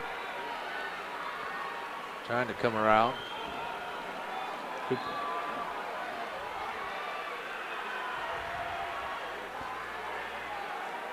Waiting on Cal Waniger here. Cal's out there on mat 1. There he is. Go ahead and call that one. I'll watch this one down here. Okay. We're at the end of period number 1 now. With Cal, they're both into a collar tie. South Central Calhoun at number 6 right now at 220. I think they got this mixed up. I think Nelson's in the red. And you can't tell from their Nope. singlet. I question myself again. I think not. 2-0 right now. Audubon Wheelers ahead in Nielsen. He's on the bottom. He's trying to get a switch out, but legs put in. Now he's trying to put him in banana splits. Nielsen able to get back up to his base. And Cal's going against Louis Hamlet. Louis trying to get a Russian tie or 2-on-1. Cal gets his arm back free. Greavy really Cal comes right in on a shot. Got the leg. Now he switched off to the other one. Still driving forward. They go out of bounds. Sword must be out there somewhere. I got to find him. Sword is on mat 6. He's up 2-0 already. We'll keep an eye on him. I got him in 6, and 4 would be Audubon, so we'll keep an eye on both of them. Long ride that time by Greavy. 2-0 with a minute to go for Audubon. Hamlet against Weiniger just keeps going to that Russian tie. Sword's going to let him up now, 2-1. Sit out attempt that time by Nielsen. He's grabbed the head. Now he's got him turned over. He's got, looks like he's got the reversal. He got 2, and he's got him on his back. He's got him tight, and that's a pin. So Nielsen with the pin. He's going to advance on. Jaden Sword he's got him up in the air, protects, tucks, and puts him down for 2. So it's 4-1 right now. We got 10 seconds left down here with Weiniger. Weiniger made the shot early, but that's been the only shot of the first period. So Nielsen gets the pin to advance on. And he'll be taking on the winner of the one above that, I'm sorry. There's another 4-2, another takedown, 6-2 now for Sword. So he let him up, took him right back down. Down here in mat 1, Weininger going to choose down to start. Gets the hands free, comes right up to his feet. Sword releases again. Working on the hands. Hamlet drops down to the leg. Gets called for stalling because he didn't take him down quick enough. And now he's got Cal back down on the mat. Off the edge of the mat. But Hamlet got called for stalling because Cal was up on his, up and he didn't take him down quick enough. Got that stalling call. 6-3, Sword's up with 4 seconds to go here. Goes for a shot, didn't make it. Cal right back up to his feet. And Hamlet's picking up the leg again. Gets Cal back down to the mat. Cal comes right back to his feet. Sword's back into him. Take neutral. Drives him backwards off the mat. Sword's in for a shot. Calls stalling now on Foreman. Sword's been the complete aggressor on this one. Sits out, switch. Now he's going to spin around. Nice counter by Foreman that time. Sword now with a head tie.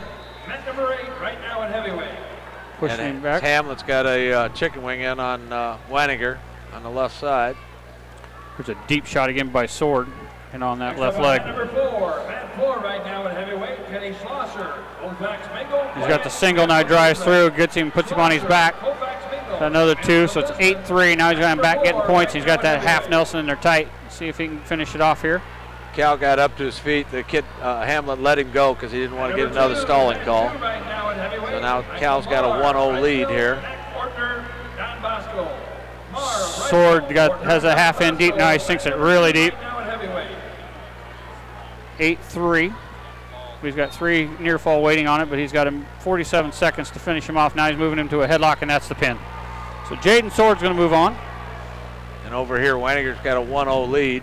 They're both into collar ties and just kind of leaning on each other. Hamlet's already been called for stalling. But not a lot comes from either one of them right now. It's down to 5 seconds left here in the second period. That's the end of the second period. So we just need Cal to win here so we get everybody through on this heavyweight. Oh, we got an injury timeout for Cal. Cal's going to have to get his breathalyzer. Takes a shot. Got a 1-0 lead here. Sword with the fall. So both Nielsen and Sword get falls to advance on to tomorrow. You got a fall in 124. Dallas Canoyer, Earl, Jackson, Richard, Westwood. Canoyer of Earl, Richard of Westwood. Mat number 8 right now at 106. Okay, coming back to the middle now. Hamlet's going to go down to start the third. Cal comes in on that left side. And number 5, mat 5 right now at 106. Molly Allen, Chops out that Underwood, post arm. Eagle Grove. Gets him down. Allen of Underwood, Morgan of Eagle Grove. Mat 5. 1-0 lead for Cal right now with a minute 47 to go in the match. Trying to keep the pressure on. And number 3, Hamlet comes to his feet. Cal picks him up, drives him right back down to the mat. Got him flat now this time. They're close to the edge. Cal's got the arm behind the back. Cal trying to stay in bounds. They go on out. Minute 24 left. Still 1-0. Tight match here. Period number 3, 1-0. Cal Weininger in the lead for Kemper. Cal comes in on that left side. Got the ankle, drives him down. Got to keep that pressure on. Trying to grab that left wrist, pulls it under. Got him back flat again. Brings his hips, Hamlet brings his hips back up. Cal's keeps that post arm, breaks him back down.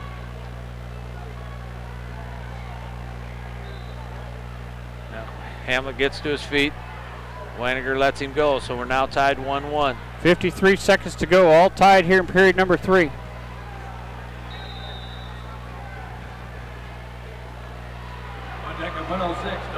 Haven't seen a whole lot from their feet. Cal made a shot in that first period, and that was the only shot either one of them's taken. We already got the 106 pounders out there, so 120 will be coming up pretty quick. They're already calling 113, so as soon as Cal's gets done, we'll be coming right back with Parkus. Now they call a stalling on Weininger, so they've each had one stalling call. 20 seconds to go. Got to take a shot here to win this thing. Otherwise, you're going into overtime. Both of them just pushing, not really attempting anything. Weininger drives him out of bounds. Went a little lower. But they're asking for a stall. Weininger keeps putting the pressure on him, and he's got to keep the movement going. Both got a stall call. You know, you don't want to see your season end like that, but you got 9 seconds to go. You got to get something in there. Yep. Take a shot here, snap him or something, and we're going to go to overtime. Yeah, they're both pushing on each other hard. There's not a lot happening. So we're going to go right into overtime.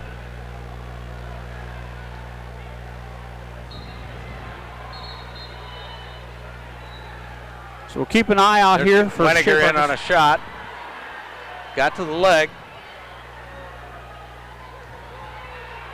Got him on his hip. He just keeps driving. Keeps coming up. Got to pop his head. Got to get his head out. There's the 2. And Weininger will move on as he wins 3-1 in overtime over Louis Hamlet from Starmont. So all 3 of our wrestlers at 220 are going to advance on, and Weininger will take on to wrestle the Jaden Sword. That'll be a rematch of the sectional and the district final. Yeah, and and that's only the 3rd loss for Hamlet. So that's a pretty good wrestler he just took out of here. Yeah, that's a heck of a job by him. We talked about that. We want to see him come out and wrestle well, and I think he did. I think that's a really nice job coming in. So we're going to go back to 120 here. We get 6 through. We got 6 out of the 9. 1, 2, 3. 1, 2, 3. 4, 5. 6. Right? Yep, 6 through. 6 out of 9 through. That's a pretty good night. That's a pretty good That's a pretty good night. We're going to see if we can't get the other ones to advance here. Get the other 3 through So here. Riley Parkus should be coming up here. We got we got a bunch of 106s out there. So we're going to take a quick break. We're going to come back, and we should have Riley going in there. Golson? Yep. So Moravia. we'll have that here in just a couple minutes back on the Carroll Broadcasting Radio Network.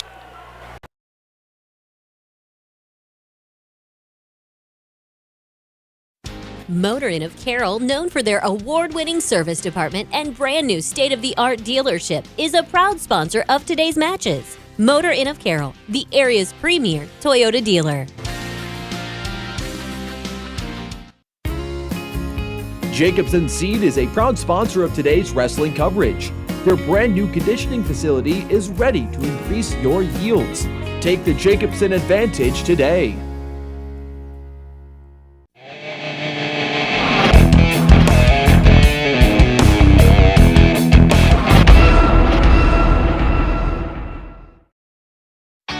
Feld Security of Carroll is the choice of homeowners and business professionals. A professional Feld representative can help you create a protection plan for your home or business. Feld Security of Carroll, proud sponsors of our local schools. DMAC provides access to quality, affordable, and convenient education. The DMAC Carroll campus offers a variety of programs for everyone. Not sure what program is right for you? Contact the DMAC Carroll campus today and talk about your options. Call 792-1755 today.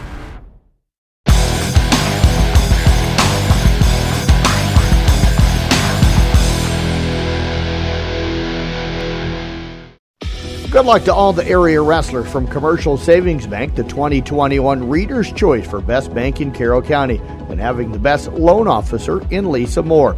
At CSB, our interest is you. Member FDIC. After a hard-fought season on the mats for Carroll's best wrestlers, all of their hard work and sacrifice now gets put to the final test. From Kit Plumbing and Heating in Carroll, best of luck and congratulations to all of the Kemper and Carroll High wrestlers giving it everything they've got at the state tournament.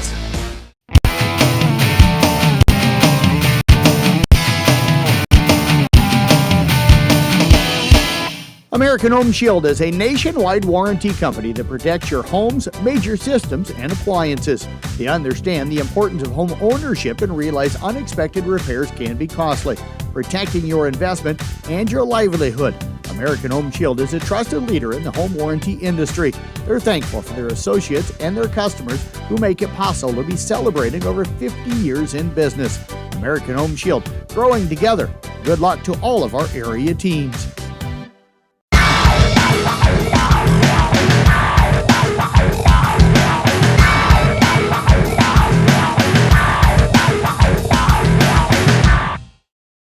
Welcome back to Wells Fargo Arena. Jeff Honnold here with you and Coach Bill Kane, and we are getting ready for the wrestlebacks portion of our night. We got Riley Parkus. He fell, was pinned in 4 minutes 22 seconds, and just going to kind of buzz through here the best we can while we're listening to that. Try to give you some updates on Independence. I stole Coach's sheet here. Since I didn't keep mine up to date, so we're trying to use his and try to get you caught up on area schools. So we're going to try to find MVAO here, but I'm having trouble finding them. There we go, MVAO. So they had 126 TJ Nutt, and he got pinned in 139, so he'll be in wrestlebacks. And Colby Scott at 170. He lost 3-1. We'll go now to Ogden. Ogden had a good day. We'll go to Ogden here. Ogden had Colton Munson at 113, and he won by fall in 2 minutes 33 seconds. They had Cale Munson now at 145, and he won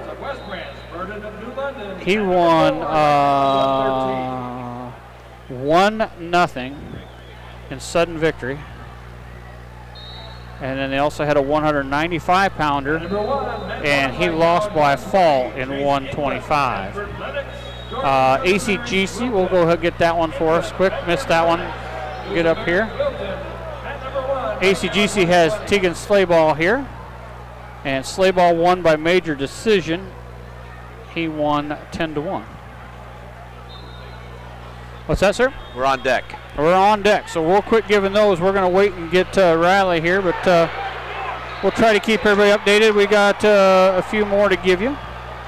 We'll get HST and Loma and Missouri Valley and Riverside, all those yet to come. Trainer, Tri-Center, and Underwood. So we are up. Mat 2 right here in front of us. Mat number 2 right here in front of us, as close as they can get. So we'll keep an eye on that. I'll keep my ears open here for 138 because that'll be Zach Trott. We don't want to miss him again. Mat 3 right now at 120. Cole Smith, Baxter, Ethan Sacco, Hinson.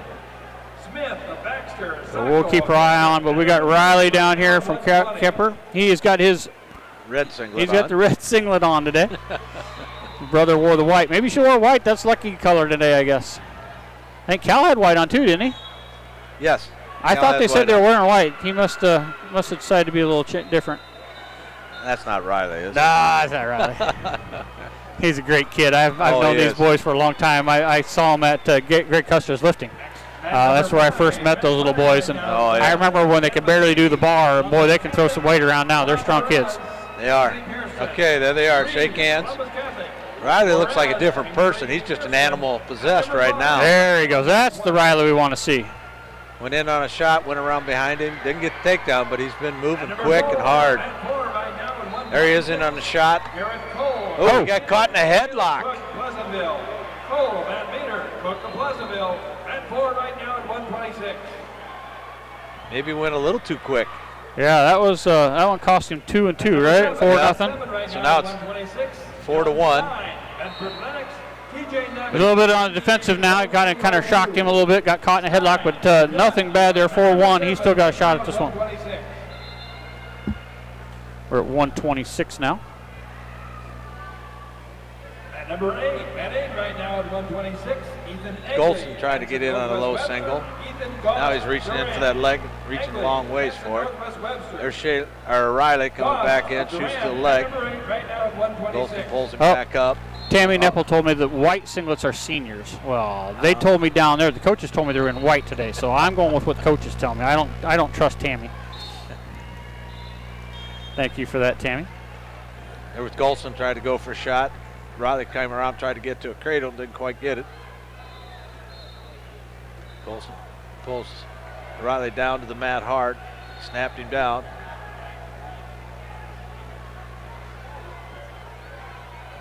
He's got Riley into a cradle, takedown. Now he's getting back points. Got that near side cradle pretty tight. Head in the side, drives him over.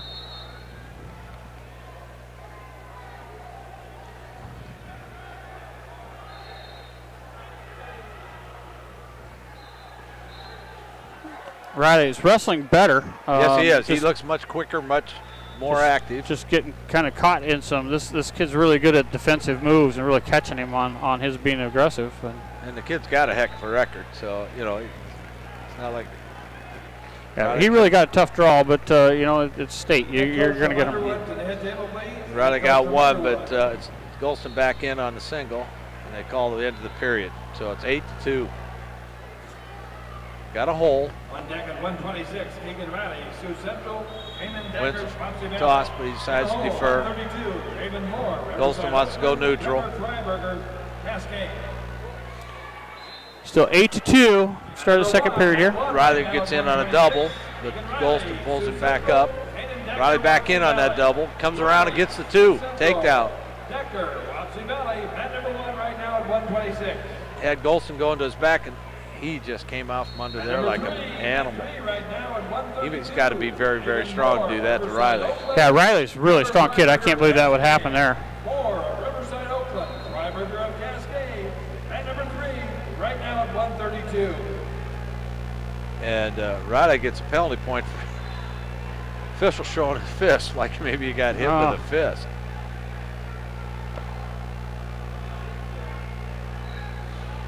It's 10-5 now. Riley's on the bottom. Caution on Riley.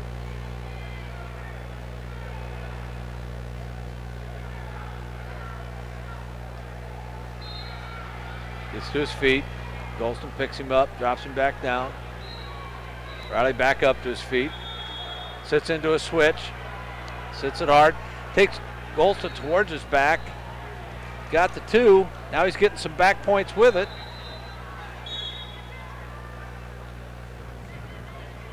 Riley on top. Got 2 back points, make it 10-9. He's trying to suck him back again. He's got a chicken wing in on that left side. 10-9. Riley's going for it here. He's getting more back points right there. 1 minute to go here in the second period.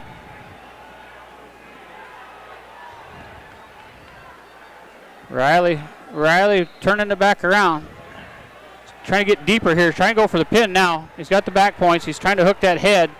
Lift that head up and see if he can't get a pin. Still got 38 seconds. Golson gets to the leg. It's going to be tough to. Riley just pops that right off there. See if he can get that half thrown in there right now, but he's not going to get behind there. But that's 3. So that makes it 12-10. Riley's up. 24 seconds to go in the second period. Golson sits out again. Riley's got underhooks. That's where he sucked him back from the last time. Now he drives him back forward up to his base. 15 seconds to go. Golson sits out to a switch. Riley sucked him back again. He's getting some more back points. We got 2 there. 14 now to 10, Riley. So Riley's strength is kind of showing up on this period. Yeah, and wrestling smart there. Just pulling him back in there, not trying to do too much. That's a really nice job. So now he's up 14-10 after being down by 6. He's now up 4. It just stays with it. Not doing anything special, just staying with it. Nice, solid wrestling. And Riley's going down again, so Golson must have picked up. Must think he can get something in to turn him. Riley gets to his feet. Back down to the mat. Back up to his feet, trying to get hand control. Turns in, spins. Go. He's got double legs in. Can he lift it and finish it? He's driving. He's got him sat down to his butt. There's 2 reversal. 16:10 now with 1:40 to go. Riley, after being in trouble early, is really taking command of this match. He's just hammering right now, and he's got to keep it up because this kid's tough. He's got a chicken wing in on the left side. Grabbing that wrist. Can't quite get the wrist, but he's going to drive it. Now he's got that wrist. Oh, he comes back up. Now you got to be careful. Back up, but he might suck him back again. Riley's got that arm blocked. See if he's now. He's got the leg. Now he's cranking. He's got that leg top. Got the chicken wing on the left, leg in on the left. Minute 10 to go. Still trying to drive that chicken wing a little bit. Don't want to get too high on there, though. That's the only thing that can hurt him. Just stay back and ride. Minute to go here. 16-10, Riley's the lead. Don't get too high. There he's going to get. And Golson got in on the leg and lifted him up and over. Nice job, though. He gave the 2, though, rather than get himself into trouble. 50 seconds to go. Now he's got the leg hooked. He's trying to do a hook that head. Riley Parkus ahead now. 16-12 with 38 seconds to go. Working up to his base. Now Golson doing a good job driving the head back down to the mat. Trying to get a tilt there, but Riley comes up to his feet, working on the hands. There gets 1. 24 seconds to go. 17-12. Just can't give up a big 5-point move. Riley circling a little bit to his left. Doesn't want to get anything. 10 to go. 10 to go. Riley got in on the leg, but Golson pulls him back up. 5 to go. 3, 2, and 1. Parker's going to advance. Wow. The way that started, I was pretty nervous. I liked the way he was wrestling, and that aggressiveness came through as 17-12 victory. And he was down 10-4. Yeah, that's that hard wrestling he's been doing. So we'll know tomorrow now who he wrestles. He'll wrestle the loser out of the quarterfinals, so we'll get that match for you tomorrow morning. Boy, in the meantime, we're waiting on Zach Trott. So that's the first one in that group, so we should have that here for you pretty quick. Give you some quick updates here from the Western Iowa Conference. AHT Avoca, Hayden Fisher, their 138-pounder won, so he's advanced on to the quarterfinals. Garrison Getter lost by fall in a minute 20. Denver Pauley at 170 lost at 3:38 with fall. Nate Jorgensen at 195 was pinned in 134, and Henry at 220 was pinned in 426.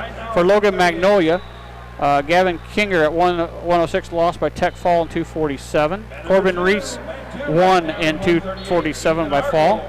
Shane Thompson at 138 lost 7-1. Wyatt Reitz, 152, won at 116.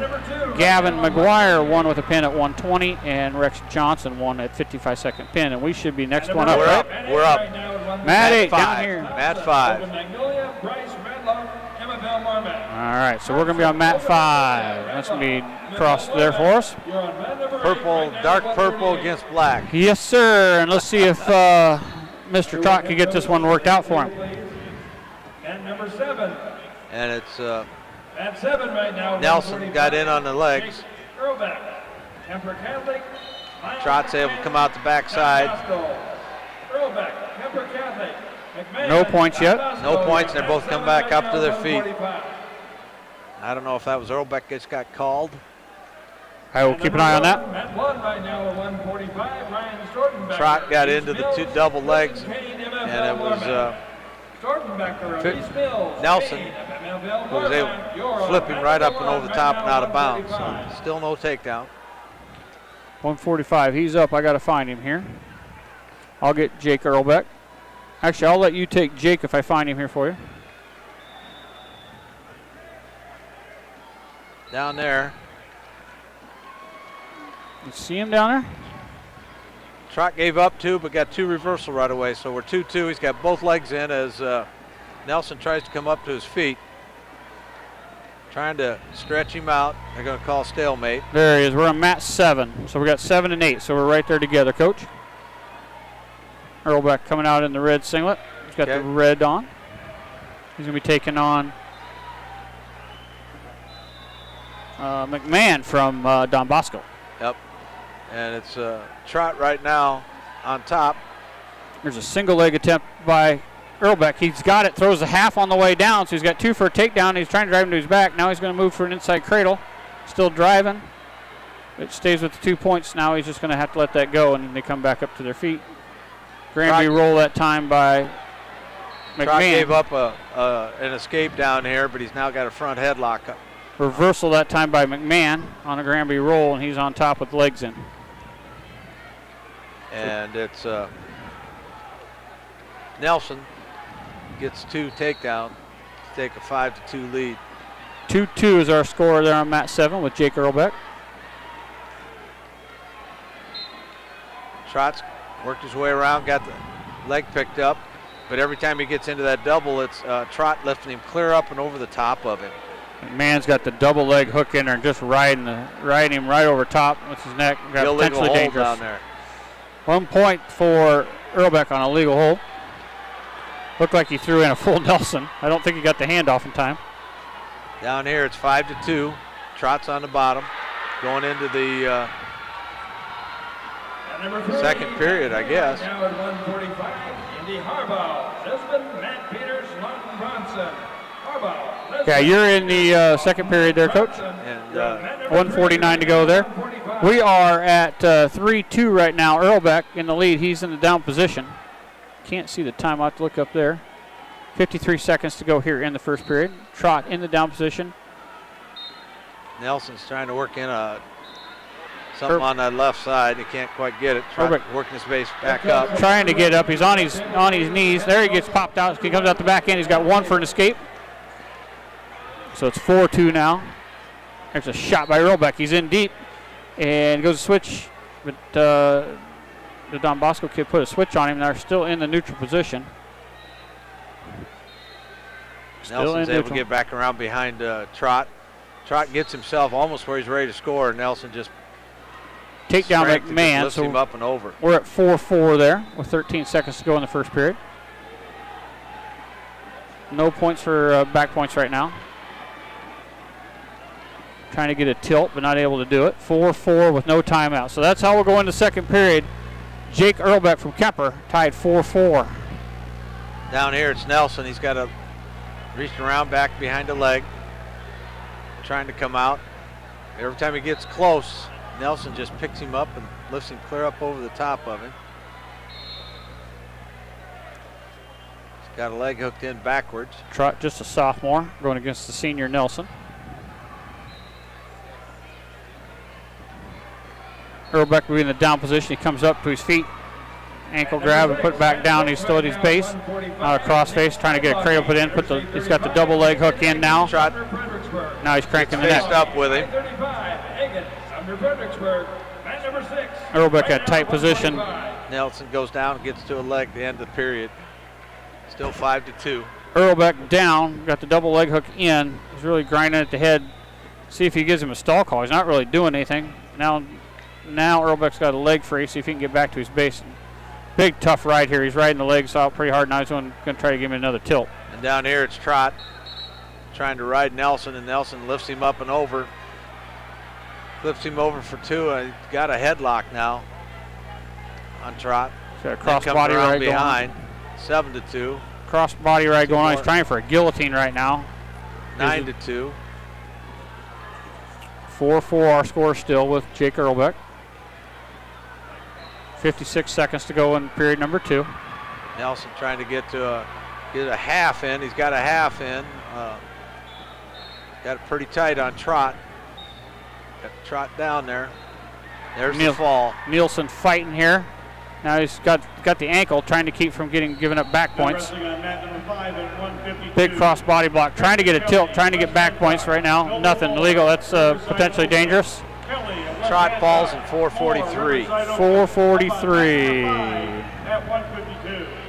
So that'll do it for Trot. He's going to end his season at 40-10. Down here we're still 4-4.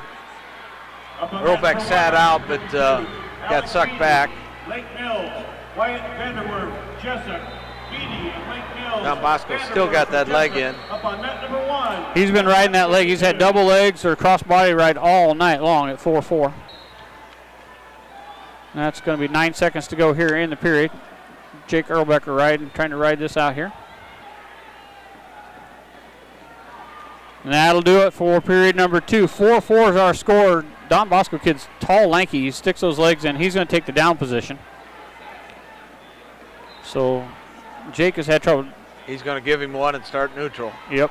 So he's going to have to get a takedown to it. And he's gotten some takedowns here, so see if he can get that done. 5-4. 5-4 to start the period. Takes a shot. It's got that single leg. Got it in on the right leg. Pretty tight, but Don Bosco hooks up. Okay, he's head hooked right now. They're going to sit. Now he's sitting out on it. He might get this too if he just keeps pushing. He's got to keep driving it.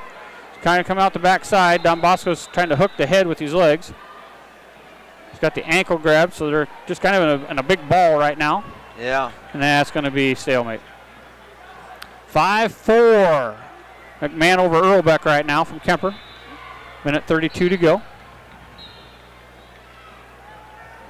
Erlbeck now circling. Now he takes a shot, taps the head. He's driving. Now he's got 2 right there. That should be 2 in back points. He's got him for back points. Jake has got him in tight. He's got the legs hooked, and he's got a fall! All right. Jake Erlbeck with the fall to advance.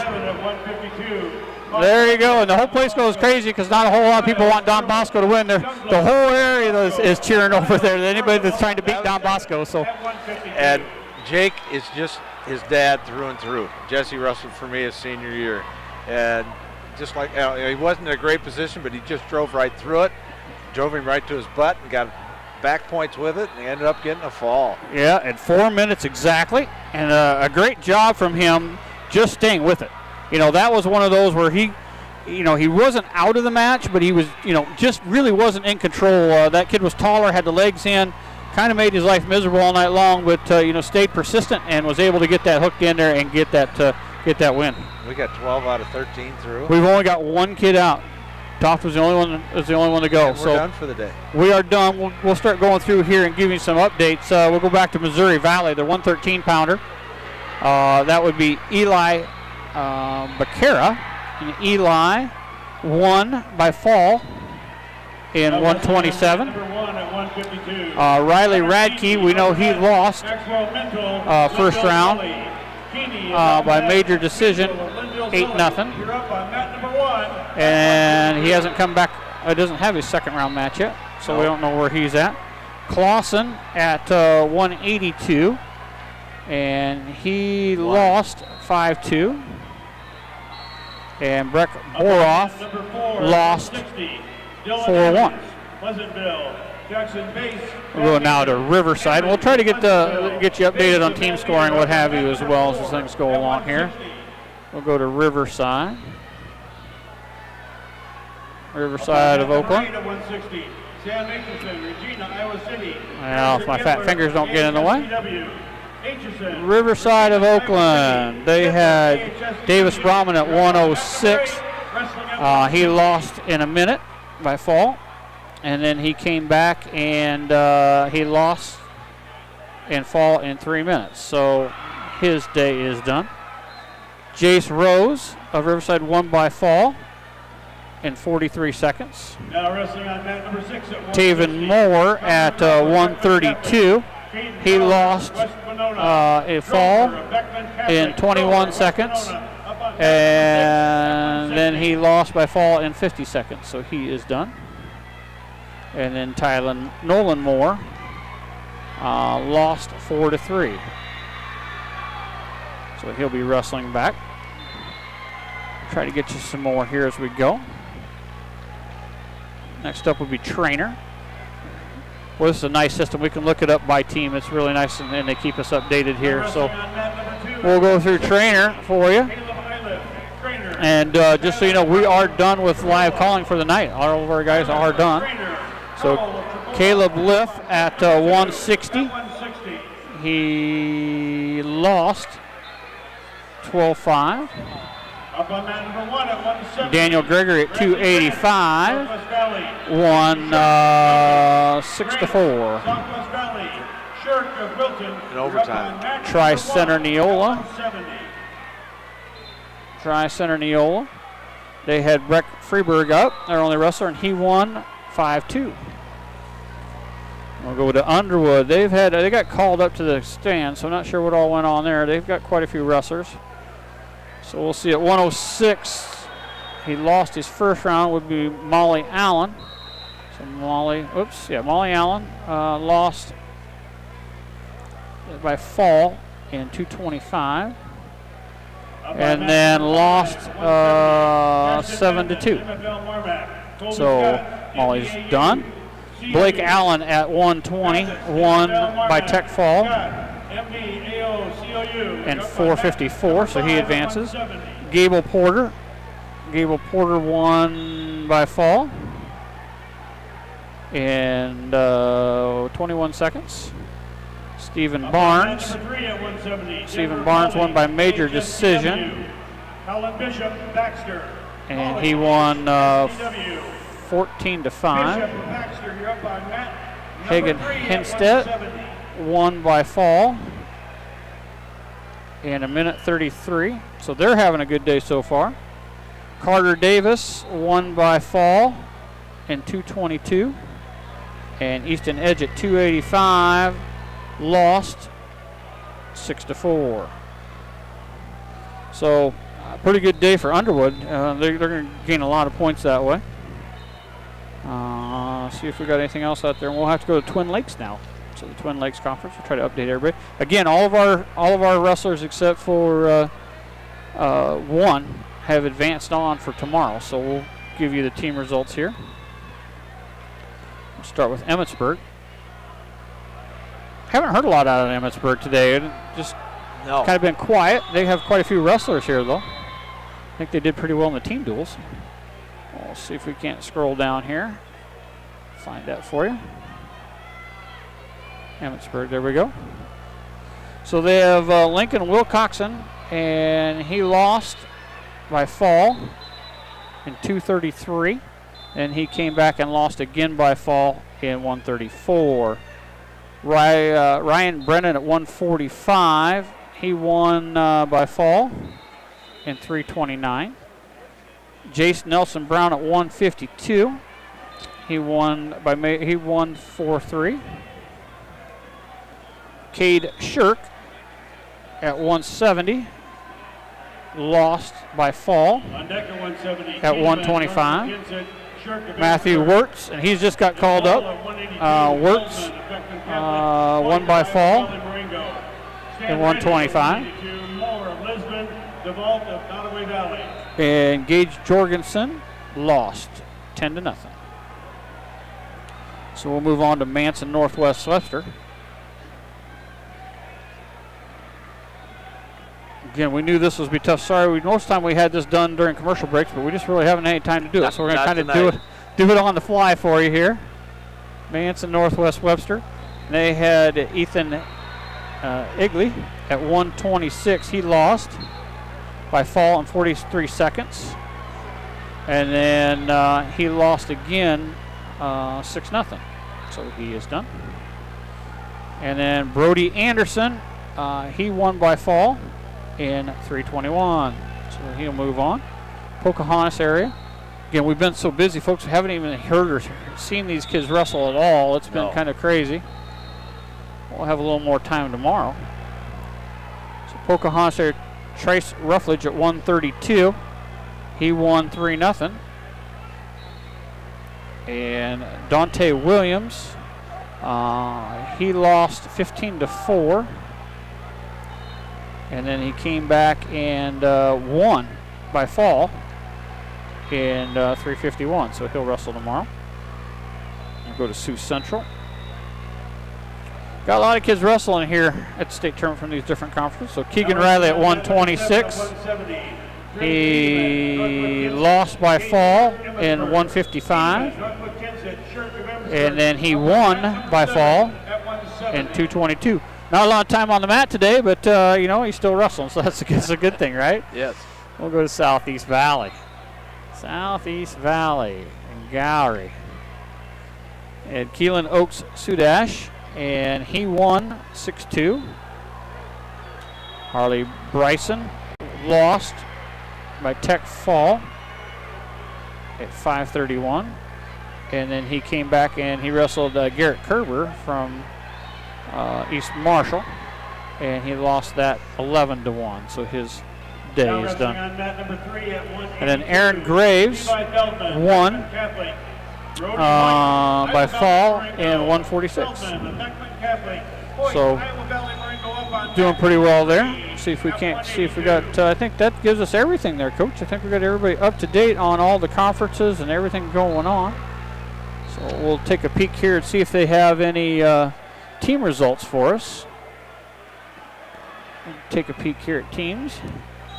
See what we got going on for scoring. Again, all of our area wrestlers are moving on.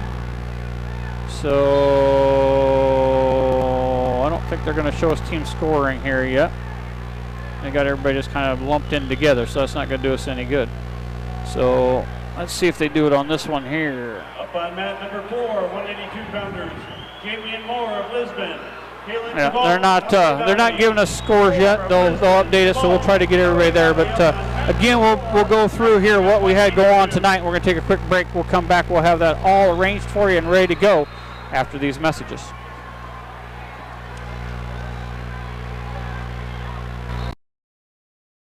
American Home Shield is a nationwide warranty company that protects your home's major systems and appliances. They understand the importance of home ownership and realize unexpected repairs can be costly, protecting your investment and your livelihood. American Home Shield is a trusted leader in the home warranty industry. They're thankful for their associates and their customers who make it possible to be celebrating over 50 years in business. American Home Shield, growing together. Good luck to all of our area teams.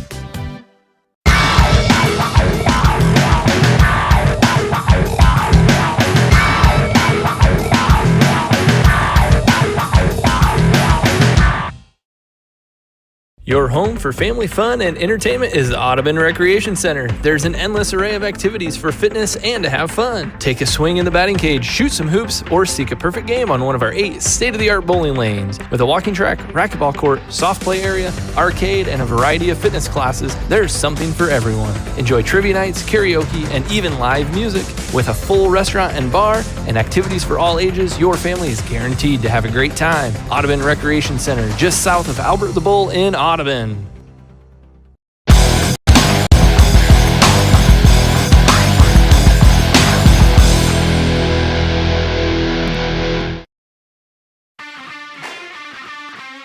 Teamwork is key to success. Hi, this is Amber Maloney at Champion of Rockwell City. We have the same philosophy. We have an amazing team of technicians, sales, and customer specialists to help you. If you're looking for a vehicle, all of our prices are clearly marked. It's no hassle pricing. In service, you get honest answers and no games, where winning service is what you can expect. We are located off the square in Rockwell City, or visit us on the web. Champion, your Chrysler, Dodge, Jeep, and Ram dealer, where everybody wins.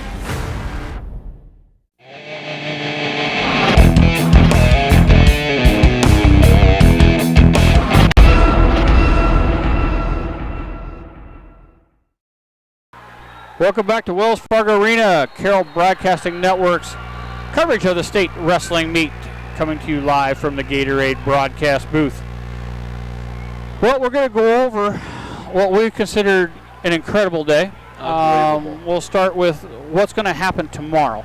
So tomorrow, the 1A class that we're doing right now, at 2:30, they will start Class 1A quarterfinals.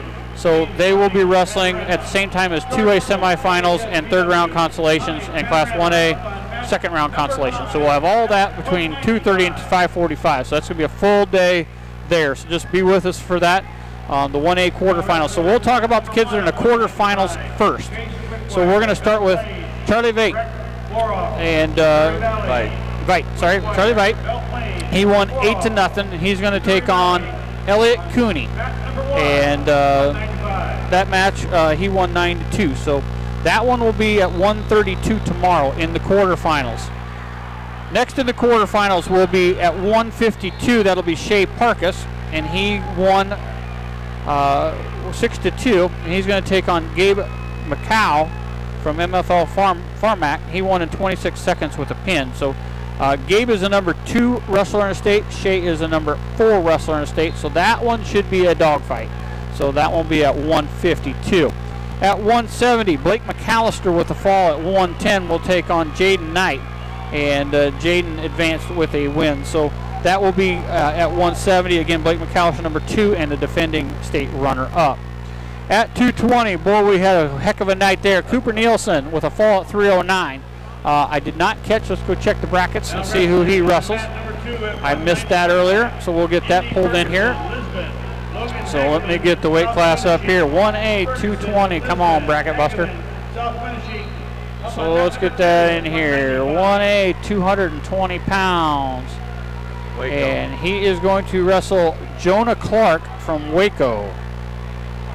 And Waco's had a pretty good tournament so far. He won by fall in 318. So Nielsen will take him on, and that'll be a match of 45-1, and Nielsen at 34-10. Then on the bottom side, we're going to get a rematch of the sectional final, the district final. Be Cal Waniger and Jaden Sword. Both of them know each other well. Sword got a fall in 1:24. Waniger, he advanced in overtime, sudden victory, 3-1. So that is going to be one heck of a match. These guys know each other well. And the nice news is here, all these guys won.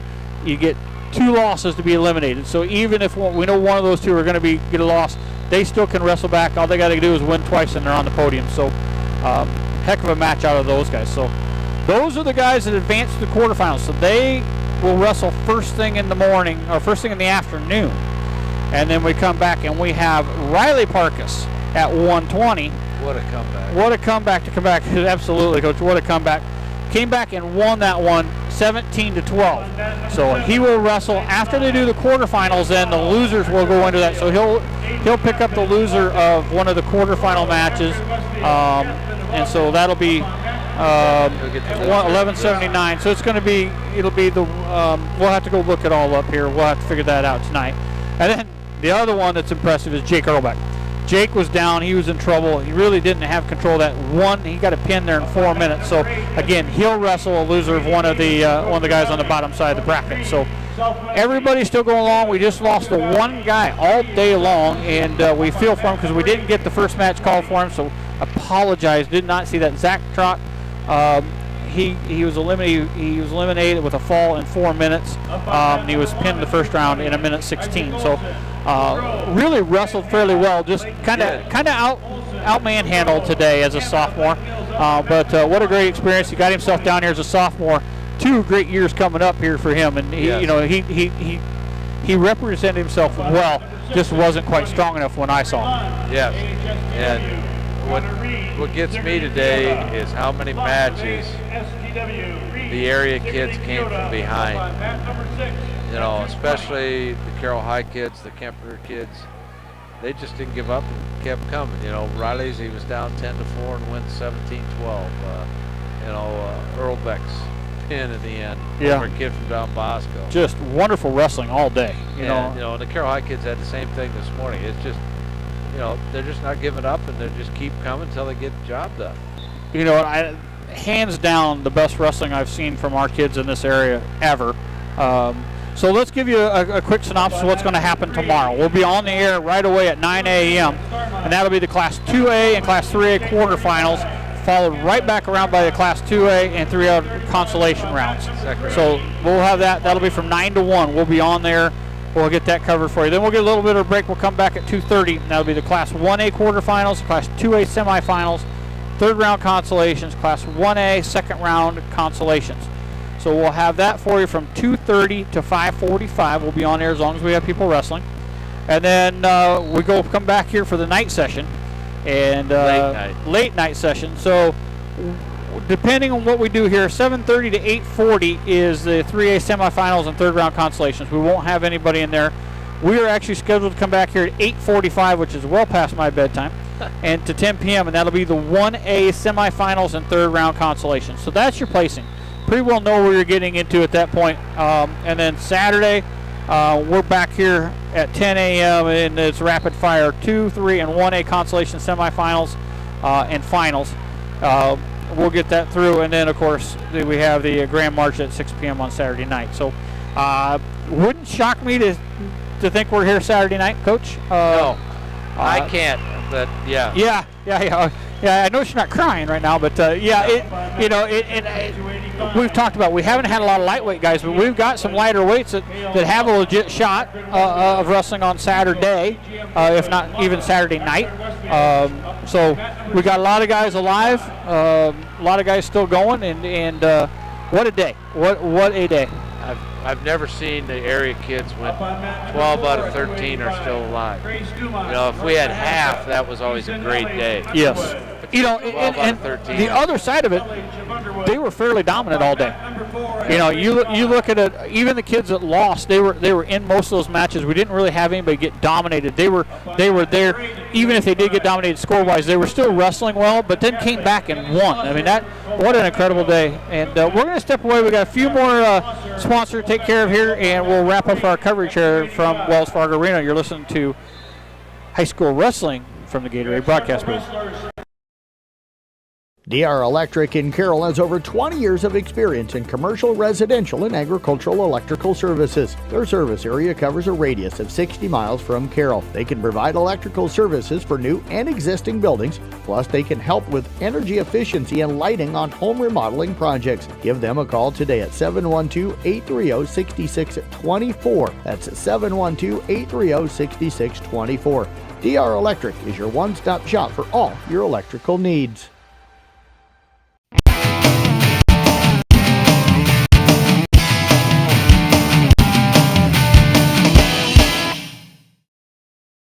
At Drago SCI, they understand raising a corn crop can be a constant battle. They want to help you fight back. Drago corn heads are built with superior technology to handle the most adverse crop conditions you can encounter, all while saving you more corn. Call 712-999-CORN. That's 712-999-CORN. And ask how their features can help you harvest more with a Drago. Drago SCI, proud sponsor of all area wrestlers.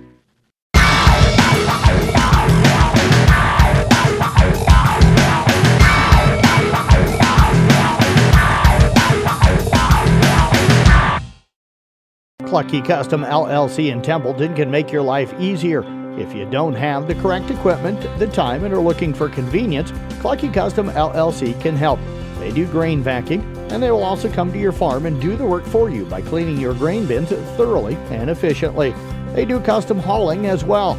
Contact Steve at 712-830-2206. That number again, 712-830-2206 to set up your vacuuming and trucking needs.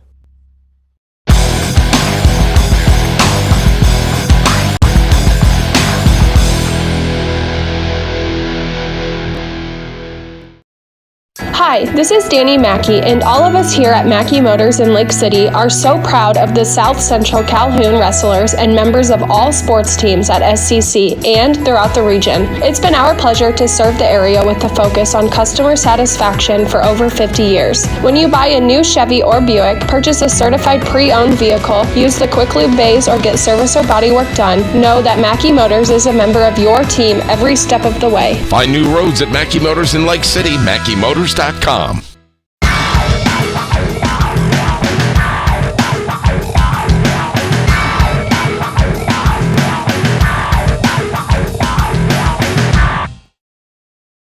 Pye Electric in Dedham is proud to sponsor all area wrestlers. Pye Electric is a family-owned and operated electrical business that does residential and agricultural electrical needs. Here's some wrestling life lessons from Pye Electric. Stay courageous under pressure. Your character is more important than how good you are. Being disciplined pays off. Nothing worthwhile comes easy. And believe in yourself and never give up. Good luck, wrestlers, from Pye Electric in Dedham.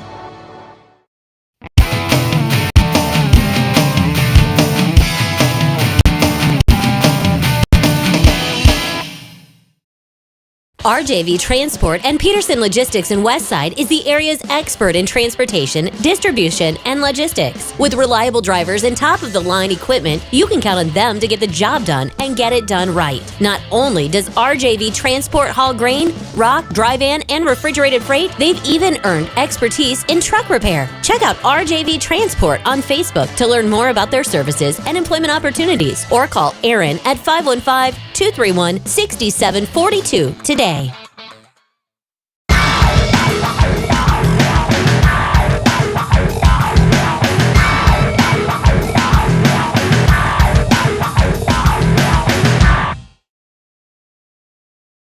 More popcorn and laughter-filled family movie nights. More video chatting with Grandpa and Grandma to show them that perfect snowman. At Western Iowa Networks, our job is to provide you more. From Wi-Fi with no data caps, to phone, to crystal clear digital TV, Western Iowa Networks will always be there to give you more. Sign up today at westianet.com. Call or text Western Iowa Networks now at 712-775-2946 and save $10 per month on fiber internet and lock in that price for 2 years.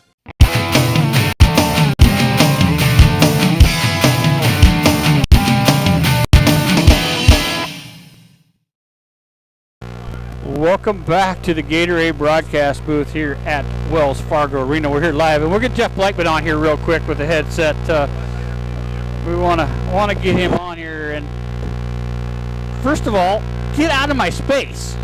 You know, you're delegated to the floor there, boy. You're not allowed back up here. I don't know how I'm in your space. I don't know how you got up here, but hey, let's talk about a little bit.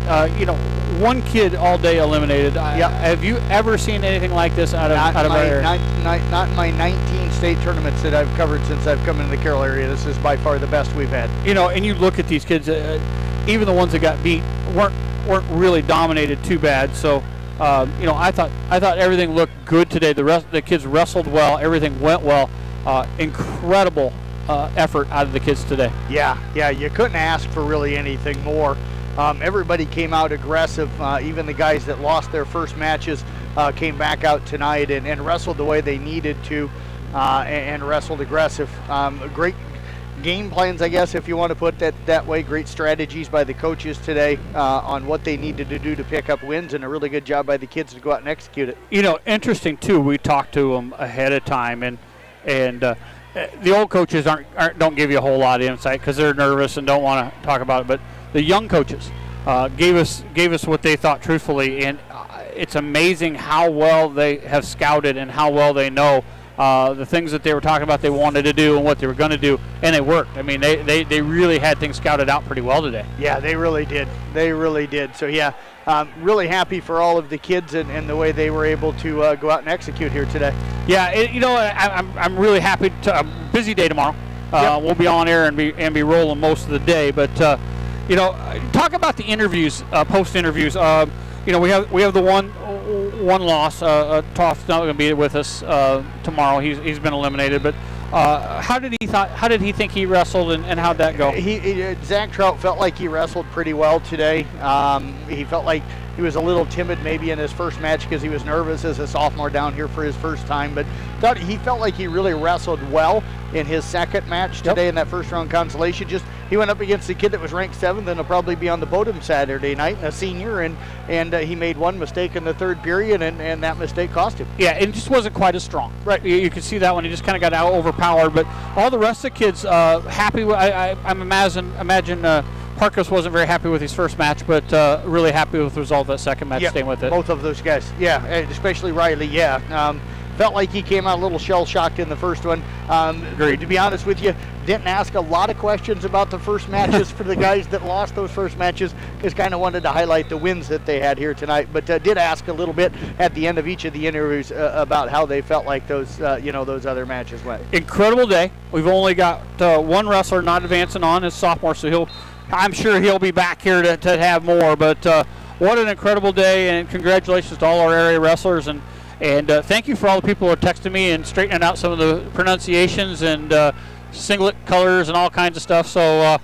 had a lot of fun today. Going to be a busy day tomorrow. We're going to kick you back down to the floor and have you keep doing interviews. But haven't seen the website yet. We've been keeping ours up. I have not had a chance to get any of the results updated or any of the video interviews. I haven't even got them uploaded yet, because it was literally walk out in the match, watch a kid wrestle, walk back, interview him, walk back to the match, watch another kid wrestle, walk back and interview him.